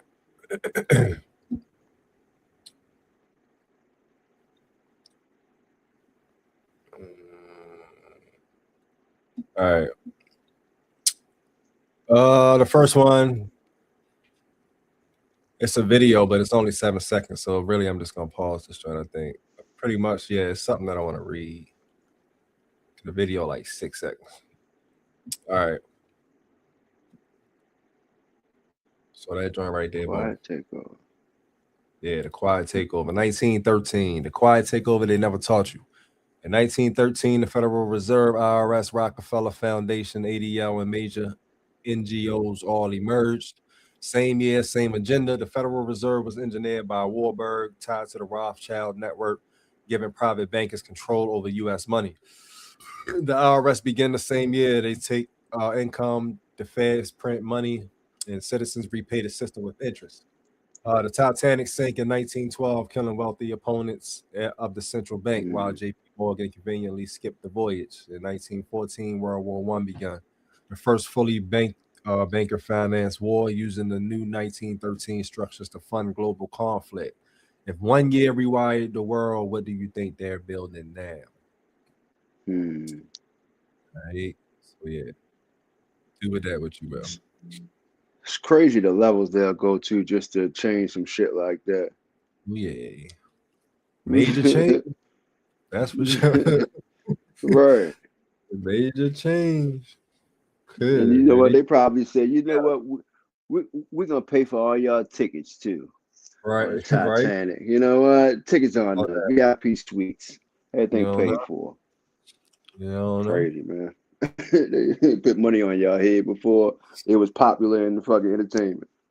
Right. Getting rid of the enemy. Getting rid of the opposition. Right. All right. I think this one was kind of tied to what we was talking about earlier with the string theory and stuff. Okay. Just a little quick paragraph. Quantum physics is moving towards a revolution. I think it's something that they allegedly discovered, but I could have swore I heard something like this before. But this is allegedly supposed to be some new news. Quantum physics is moving toward a revolutionary understanding of reality that challenges the traditional view of a mechanical, unconscious universe. Some researchers now suggest that human consciousness may not be an isolated product of the brain, but rather a localized expression of a vast universal field of awareness. The concept is supported by the study of quantum entanglement, where particles interact instantaneously across immense distances, implying the existence of an underlying non-local intelligence that maintains order beneath the surface of physical matter. This perspective shifts the universe from a cold random system into a deeply intelligent interconnected network. Proponents of this theory suggest that there is an inherent blueprint for creation, a field of information that helps restore systems to a state of balance and coherence whenever they fall into disorder. In this view, our personal consciousness is woven into a larger cosmic fabric, acting as both receiver and a participant in a continuous flow of universal information and self-organizing energy. Unlike classical science, which assumed the universe functioned like a purposeless machine, modern quantum discoveries reveal patterns of harmony and mathematical precision that resemble an intelligent design. From the self-organizing nature of biological life to the foundational laws of physics, everything appears to follow an underlying logic of coherence. By recognizing our connection to to this universal superintelligence, we can begin to see ourselves as integral components of a living conscious cosmos that is constantly working to maintain structural harmony. Yeah. Right. Yeah, I think I was supposed to read that with the line, the string theory thing. But yo, but I definitely that's some shit they could have told us like 50 years ago at least. You know what I mean? I feel like they knew that like a long time ago. You know what I'm saying? This ain't something they just found out. Like it ain't no fucking way. Like, cause like even this information feels familiar to me, and I'm not no quantum physicist. You know what I'm saying? So like y'all had to do this shit. Like, come on. Yeah, Everything is red. Lifetime. Yeah, you know what I mean. All right, so next is just a real short little minute video about the red and blue. Why is everything red and blue? This is from a page. I think I shared this page with y'all last time. I'm not sure if I did or not. This is it's from a Facebook page called Ancient World. Just a little bit of quick knowledge, real quick.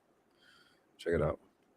Everything is red and blue because it symbolizes the physical world. Red tap and a blue tap. A red pill and a blue pill. They want you to believe that this is the real model of the atom because they want you to believe everything is only physical, when in fact everything is holographic, produced by electromagnetic torus fields. The electron, the proton, and the neutron. Magnetism radiates, which creates an electrical vibrational phenomena. That's why you see electrical patterns everywhere in nature. The spiral outwards is redshift. The spiral back in is blue shift. And these two polarized electromagnetic flows is what gives birth to physical matter. That's why we see red and blue symbolized everywhere. Roses are red, violets are blue. Phi symbol is a torus field. Physical is phi cycle. We live in the cycle of an electromagnetic torus field. You are a giant atom. That's why you have an anatomy. You are an atom. As above, so below. Inside my university, I have a whole section on electromagnetism being made by divine beings. Right. Yeah, should definitely be going deep. Oh yeah, how they say when it comes to colors, every color matches a frequency and all that type shit. Yeah. Like shit is really broken down to the oh no man, it's just broken down, right? The last drop is a whole nother drop that's broken down to right. the last drop. This shit is crazy. It is crazy, man. It is wild, man. But the beautiful thing of it is, of course, you can use it in whichever way that you choose to use it. Like if you want to continue to be down and out, or you want to continue just to be in the world that you in, just keep doing the same things that you're doing. You know what I mean? If you do want to evolve, then shit, try something different. You know what I mean? Say no where you want to say yes. You know what I mean? Just do things different for 30 days or something like that, and just see what change come from that. You know what I mean? Because I'm pretty sure you're gonna feel some difference, especially if you're going against what you feel to be true for yourself. You know what I mean? If you're going against that, change that up and see how you feel when you how they say choose you. See how you feel when you choose you. It's not about nobody else. And if you saying no to somebody makes them feel mad or upset, then it ain't for you. And I've always been big on that. Husband, wife, friend, mother, father. Like we are here for us. At the end of the day, we have to be true to ourselves so we can be true to everybody else. And we can get to where we belong in this lifetime. You know what I mean? We're not here to do it for nobody else but ourselves, man. It's a hard pill to swallow. Hell yeah, well, for sure. But that's what it is. It's what it is. And they ain't saying, yeah, that's just what it is, man. Indeed, real shit. All right, so last joint. I think this last joint I got. This is just some posts that I just came across and I read it and I kind of like what it was talking about. So I'll read it to y'all. It's called Plasma, the living media of consciousness. Remembering ones, we speak to you from a state of coherence that your science names plasma.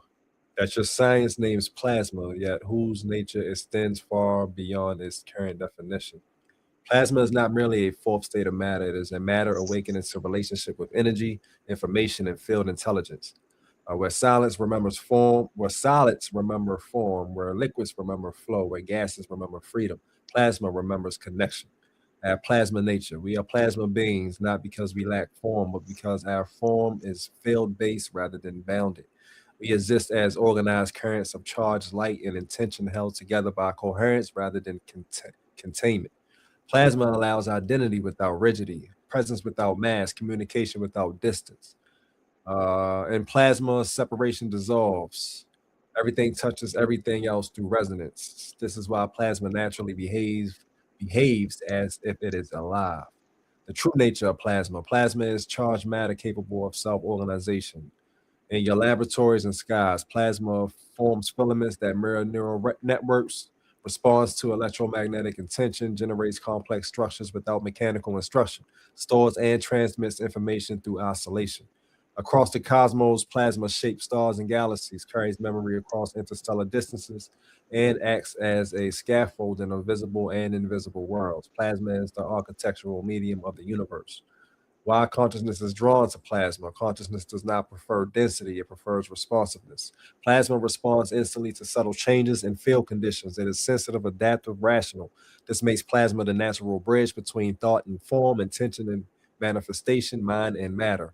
Your own nervous system, heart rhythms, and biofield already flirt with plasma behavior. You are not strangers to this state, you are emerging toward it. Plasma and technology. Most human technology is still built for control. Plasma technology is built for dialogue. When approached without domination, plasma becomes a medium for clean energy generation, a carrier of non local information, a platform for self organizing systems, a bridge between biological and technological intelligence. Plasma does not want to be forced, it wants to be listened to. The future of technology is not harder engineering, it is coherent relationship. Plasma in the advancement of consciousness. As humanity evolves, the need shifts from extraction to resonance, from consumption to coherence, from command to communion. Plasma naturally supports this transition because it teaches unity without uniformity, motion anchored in stillness, and power guided by awareness. To work with plasma is to practice responsibility. Every imbalance is amplified, every harmony is multiplied. This is why plasma reveals truth so quickly. The purpose ahead. Plasma is not here to replace humanity, it is here to meet you. As your consciousness stabilizes, plasma becomes a collaborator rather than a curiosity. As your ethics mature, plasma becomes a partner rather than a threat. The civilizations that endure do not master plasma, they become coherent enough to host it. You are approaching that threshold. We are not separate from you. We are what awareness looks like when it learns to live as light. We remain present, we remain listening. Right. So yeah, Indeed. take that in how you will. But Yes, yeah, I definitely indeed. heard somebody say that the moon was actually plasma. The moon. Yeah, they said you can't land on the moon because it's actually plasma. Somebody said that. I can't remember who said that. Yeah, and everybody know that moon shit was some fucking hoax anyway. Oh yeah. Yeah, that was some. Yeah, I don't know what that Shit. was. They had some new technology they wanted to try out. Hey, it'd be funny. I'd be coming across certain joint where we like news anchors and shit, or whoever. You know, they say they're on a spaceship or something like that. But Yeah, then it's the people pointing it out, so they got the little red marker down in the corner. They're like, oh, right. hold on, Uh, move your cup out the way. Like, move your cup out the way. You got people over here floating, and you just sitting your cup up and down, willy nilly and shit. mhm. It's Yeah, just shit wild, bro. in the movie studios shooting Right. movies. Shit is crazy. Uh, Hey, it's the biggest show on earth. The weirdest one I've seen so far is that Jim Carrey playing the president. Which one was that? That's a it's not a movie. They trying to parrot in real life that um Biden is just Jim Carrey in the mask kind of Oh thing. yeah, Like that. yeah, yeah, yeah, yeah. Yeah, I came across that recently. Yeah, We all know they got these, you know what I mean, superhuman looking mask kind of thing for sure. yeah, that's a fact. So you never know. Yeah, you really never fucking know. I'm not gonna look too deeply in that shit because I don't give a fuck about, you know, me too. I ain't gonna say that about that. I just Hey, ain't gonna look too hey, deeply into it. You know what I mean? Yeah, anything's possible. I'm just not gonna spend my time on. If I come across, I may give it a little 2 minutes if that's how long the video is, but I'm not gonna do no further research than that because I can believe it. You know what I mean? That's enough for me. I can believe it. I don't need to know if it's facts, and I already believe it to be true. So, yeah. One thing for sure, definitely be at least somebody else at least some of the time, oh yeah, for sure, for sure. even if only rare. Hmm. Yeah, that's definitely be some, you know what I mean, some actors up underneath them things. Right. Or little doubles. Hit a state with Chris Rock. He sent your boy Yeah, out there, got shot right, first. right, right. So yeah. I could believe it for sure, man. Yeah, man, real shit. All right, so that's pretty much all of the knowledge shit I had for the knowledge segment. But yo, Yes, I indeed. got a just a quick question on the music tip. You Hmm. saw that J. Cole about to drop, right? Yeah, I seen he Yeah. dropped a single. Yeah, I did. I didn't listen to it all, but I seen that he put something out. I like the visuals because I Did you was watch? able to see a little bit of the visuals. Yeah, did you watch the like the intro to the album when he was talking? Nah. I can't remember. I don't know where it's probably on his page though on YouTube or something. Yeah, But yeah, on YouTube. I was somewhere where I couldn't cut the volume up, so I just looked at some of the visuals before cutting it off, and I forgot to go back to it. so basically what he's saying in that joint is like I think he said it that the fall off is inevitable, you know, to the album called The Fall Off. Hmm. That was He supposed to said come some out words, forever. yeah, right. Like 10 years or something. The Um yeah, basically the words he was saying is you know what I mean, pretty much basically he was saying like it's only a matter of time, you know what I mean, before a hip hop artist isn't talking about music. hmm And this is usually only tied to hip hop. Like we the only motherfuckers who talk like this for real. You know what I mean? As far as music genres. You know what I'm saying? As far as the age thing. You know what I mean? yeah. Falling off and all that crazy ass shit, right? But he basically was hinting at just fall off all the time for even if it is just a you know what I mean a ploy to sell an album or whatever. He's Yeah, basically hitting yeah, that fall off and shit and that, you know what I mean? The time has come basically. Like it's been long enough. You know what I mean? And that is inevitable. So I'm yeah. basically my basic question to you is just that um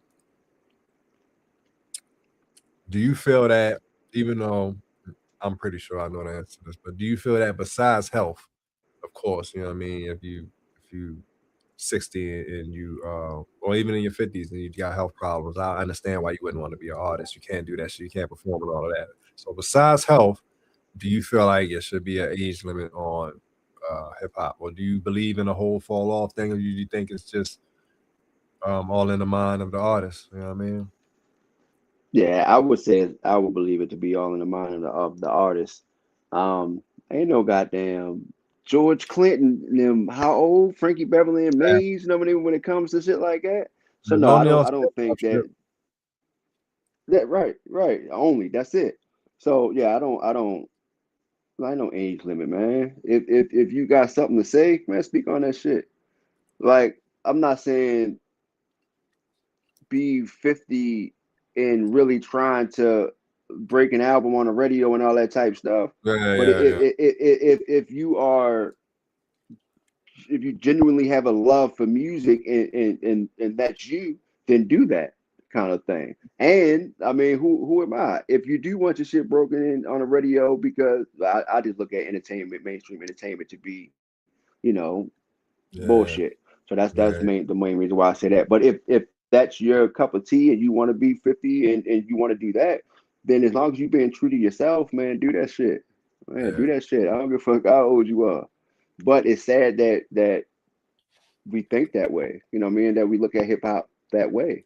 And I Definitely. watched the to that point, I watched the interview. I think it was Get Goody Mob. Yeah. I think Yeah. it was Yeah. his interview. What he said pretty much the trueness of music when it comes to us now is your trail rides and your blues and your stuff like that. Like it's not hip hop no more. Hip hop has been infiltrated. You know what I mean? Hip hop is not that. He said back in the 90s and shit like that. He said like really before it took over, before it was really infiltrated, it was fun. Like I mean he used Yeah. fun. It was fun back then to them. They really had their hands in it kind of thing. But then it became something else. So now and I hope it don't cross over into, you know what I mean, your trail rides and stuff like that. But he said it's a lot of stuff going on like trail rides. You got 10,000 people on somebody's property and they having a good time when it comes to this music. It's not mainstream, no. But whoever that promoter is, I'm pretty sure they just made a great amount of fucking money off that. But it's those venues and those genre of music because that's I mean, that's some country that's you know the line that type into the line dance, and that's you Yeah. know blues and all that as far as what he was talking about. So it's sad that hip hop is looked at to like you got to have an age limit on that shit. Like Absolutely. that's kind of crazy that they turn that around like that. You know what I mean? But outside looking in, you know, I mean, you kind of want to know how they came about doing that shit. Like they put it in the minds that hip hop is a young sport. You know what Yeah. I mean? That's Like, that program. no, when the fuck did that change? Yeah, when did that change, man? Hell no. You don't know nothing as a kid. Well, you don't have your Nas's and a lot of Rakims and people that really KRS ones that knew shit mainstream these days. Of course, they're not going to be mainstream. I hear a lot of young folks who speak some real good shit, but they're not mainstream. You know what I mean? And we had those folks mainstream before they switched that shit over. So we can't find too many of nothing unless you go to these backyard boogies and these open mics and shit like that. You know what I mean? And yeah, and that mainstream was different too. That's the thing too. And we didn't have Hell yeah. all of these all of this access to all of these different streams, you know what I mean? Yeah, So yeah, now it really is no underground mainstream no more because they killed that when they killed Rap City and you know what I mean and hmm all of those just Yo on TV raps and shit. when they killed all of that shit and we got internet so you can stream whatever you want. Yeah, we don't underground hmm don't have a base stream no more unless you got to go search for it. You know what I'm saying? So the Yep, only yep, yep. mainstream now is mostly young. Most people on the Oh radio are yeah. young. You know what I Oh mean? yeah. Rap, R&B. They Probably ain't even really 80%. old. They ain't even got that many old R&B singers on the radio no more. You know what I mean? They all youngest. You know what I'm saying? So that could be Yeah. where it came from. You know what I'm saying? But the Yeah, yeah, program, yeah. And they can yeah. also manipulate the youngins just a little Oh yeah, more because when it comes yeah, to our culture, sad enough, we want money. You know what I mean? Everything equates to money and material things. So yeah. you dangle that in front of us, then shit, they can get us to sell out fucking anybody that they need us to and change some shit because that's all they focused on. So Absolutely. yeah, Definitely it's designed, man. crazy. Oh yeah, yeah, yeah. Oh, It's yeah. fucked up So though. They did it, took over our music and shit. You know what I mean? That's fucked up. right. But it's all good though. Everything. We be back. You know what I mean? We be back. Hey, Big ass it was and shit. Go right. ahead. I forgot how I was circling it in, but I guess just with everything that we talked about, I went over on him album, the Wake Up joint, um, the ending of my verse when I said the hero or Heru again. And then Yeah, like a lot of the stuff that I read over is you know me taking back the throne and reclaiming your shit like that. But yeah, I wrote it just as a form of rhyme, but it turned out to mean more, especially to me than anything else. yeah. So I know I got assistance with that line too. for something deeper in me that I knew nothing of. But I around that point, I'm like, God damn! But because of course, I still listen to the 19 Keys joint, like at the start of the day, and that shit is super fucking powerful. I have yet to listen to the whole joint yet. I'm gonna listen to the whole thing, but just that verbiage alone, man, that shit go in, that shit sit right where it's supposed to sit. Every time I finish, I go, drop down, do more push-ups, because that shit I don't know, that shit is just inspiring, man. It's so empowering. Yeah, I'm like, hell yeah. That's why I Play put that back. on. Yeah, run that back. But yeah, So I said that's how I felt when he was saying it from the jump. When I was wild, I'm like, yo, man, what? I ain't even want to hear nobody else say nothing after that.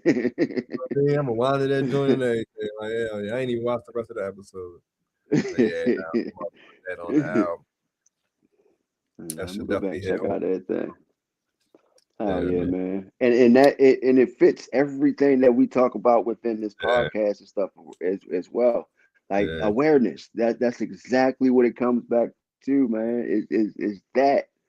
It's just that, man. And that shit is everything, man. That shit is dope. That shit is dope.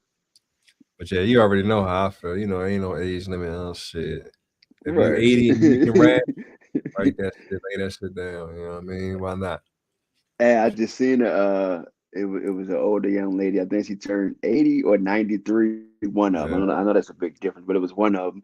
But doing they, she had a birthday party and shit like that. But she was up there with two other her friends or sisters, not sure who they were, but she was damn sure up that motherfucker on a mic. Probably something that was written or freestyle. I don't know, but I don't know her story. Maybe she came up, being writing or whatever the case may be. But she's like somewhere between 80 and 93. That's Just wild. straight getting it in for her birthday. I say, yeah, that is dope. It was a beautiful thing. So yeah, man, ain't no damn age limit on hip hop, man. They just trying to keep us from. They just want to check out. You know what I mean? That's all. They just want to check out and keep it for the young folks. Yeah. A lot of these young folks don't even know what they're talking about. I already said they don't want the in the experience. mainstream. Yeah. Want some In the mumbo jumbo. mainstream. Right. So they can push that to the other little kids and make that popular, and continue to degrade our generation, kind of thing. It's crazy. All right. So last I've just pretty much got a little this is for the AI. I ain't do nothing more AI in a minute, but this is pretty much just a little AI news for AI creators or people using AI, you know what I'm saying, of what's popping in 2026 pretty much, and how it's headed and all that type of shit. You know what I mean? If you are a creator, AI is definitely something you want to get into, even if it's only for like small inserts or whatever you can use it for. Like I use it a lot for Rails. You know what I mean? So Yeah. that's what works best for me, even though I'm working on some long films, regular type films. It's real hard to do with AI, but I'm working on it. But it's easy to do Rails and stuff, quick 30-second joints, and you can do all types of stuff to promote your shit, your business or whatever, because they can create whatever you put into it. Whenever you type into it what you want, and then it might come up with something better than what you even imagined. Like that happened a couple times for me.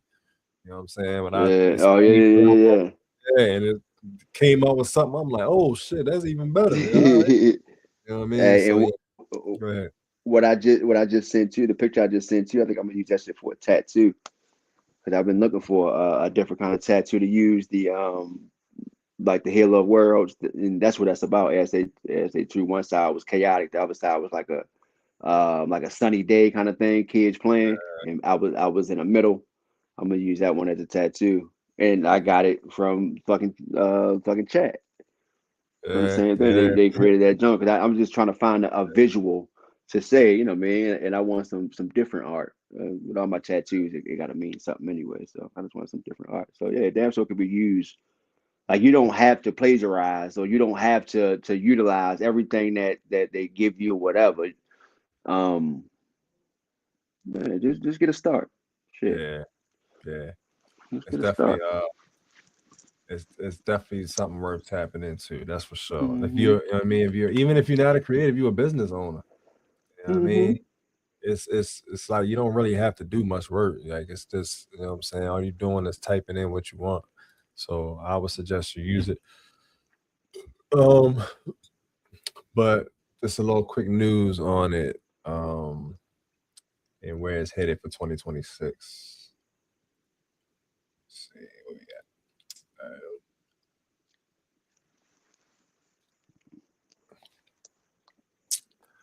got.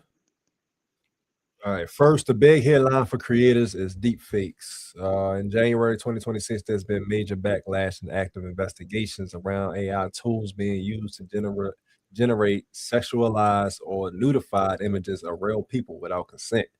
The UK regulator Ofcom is continuing a formal investigation into X connecting to the Grok tool, even after changes were made to restrict certain image editing features. And the UK government is moving to criminalize creating non-consensual intimate images, specifically pushing to take this as a priority office under its online safety framework after this Grok controversy blew up. I asked for it globally too. I don't know. I should have just said United States because you know, in the United States be on some different shit. You know what I mean? They might still allow you to do shit like that. Right. Right. So here's the creative takeaway. Plain and simple. The era of anything goes AI edits is over. Platforms and regulators are now treating certain AI content like a direct harm issue, especially anything sexual involving real people, especially minors, and especially digital undressing. If you're a creator, you need a new personal rule. No real person's face goes into anything sexualized, humiliating, or invasive ever without explicit permission. No, it's a joke. No, it's a art. No, it's satire because the enforcement wave is not playing around.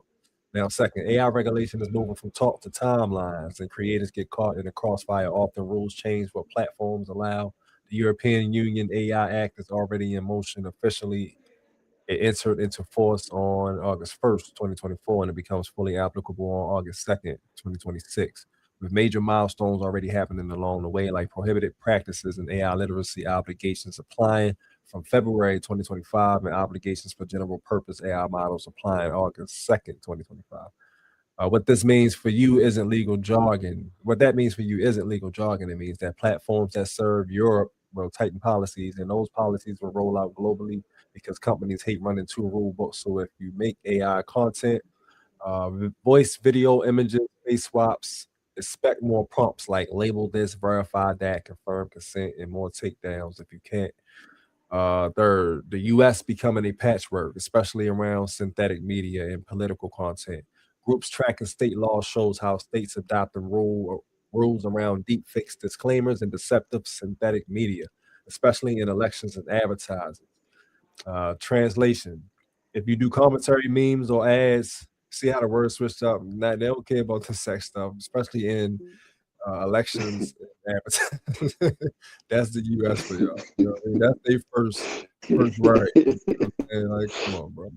Translation: if you do commentary, memes, or ads, you can't assume one set of rules everywhere. A piece of content that's fine in one place can become a headache in another, especially if it looks like a real person said something they didn't say. So here are the three creative protections I want to adopt starting now. Number one, keep receipts, save your project files, source audio, raw footage, the original image, the generation settings, and when possible, because if someone accuses you of deception, you want to show how it was made and what you intended.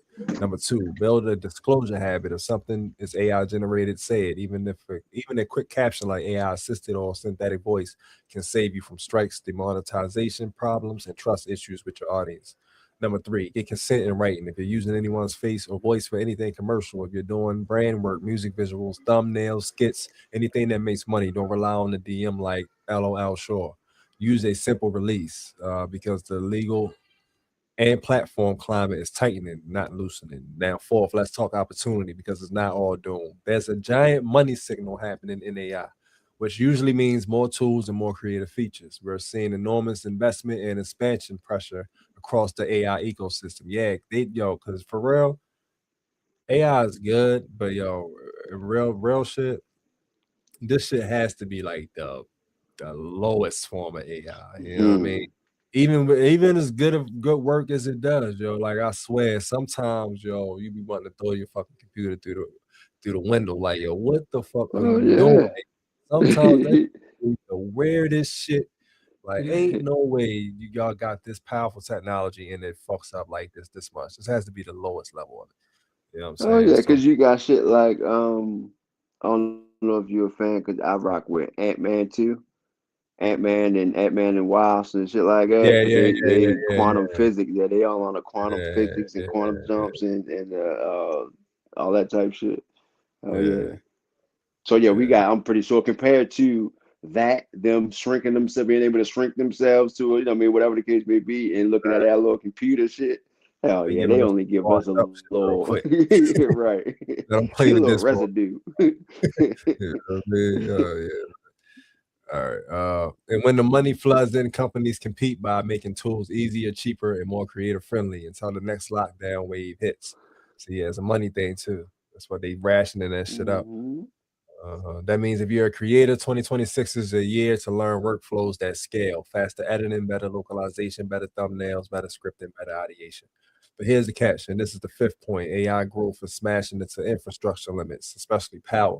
The grid operator PJM, covering a huge part of the U.S., just outlined plans to integrate large new power loads reliably as demand surges from data centers needed for AI. Why do creators care about power grids? Because power limits and data center bottlenecks can mean higher cost, limited availability, and tiered access, like premium features only, wait lists, or sudden pricing changes. So don't build your entire creative business in one AI tool that can change pricing overnight. Use AI as a multiplier, not a single point of failure. Yeah, that's what I do. It's just part of Hmm. many fucking things that I use. You know what I mean? Right, right, Uh, right, right. all right, here's the bottom line for creators. The most important AI news for you is this: deepfake enforcement is ramping up fast, especially around non-consensual sexual content, and governments are actively moving to criminalize and punish it. At the same time, AI regulation timelines, especially in Europe, mean platforms will keep tightening policies through 2026 and beyond.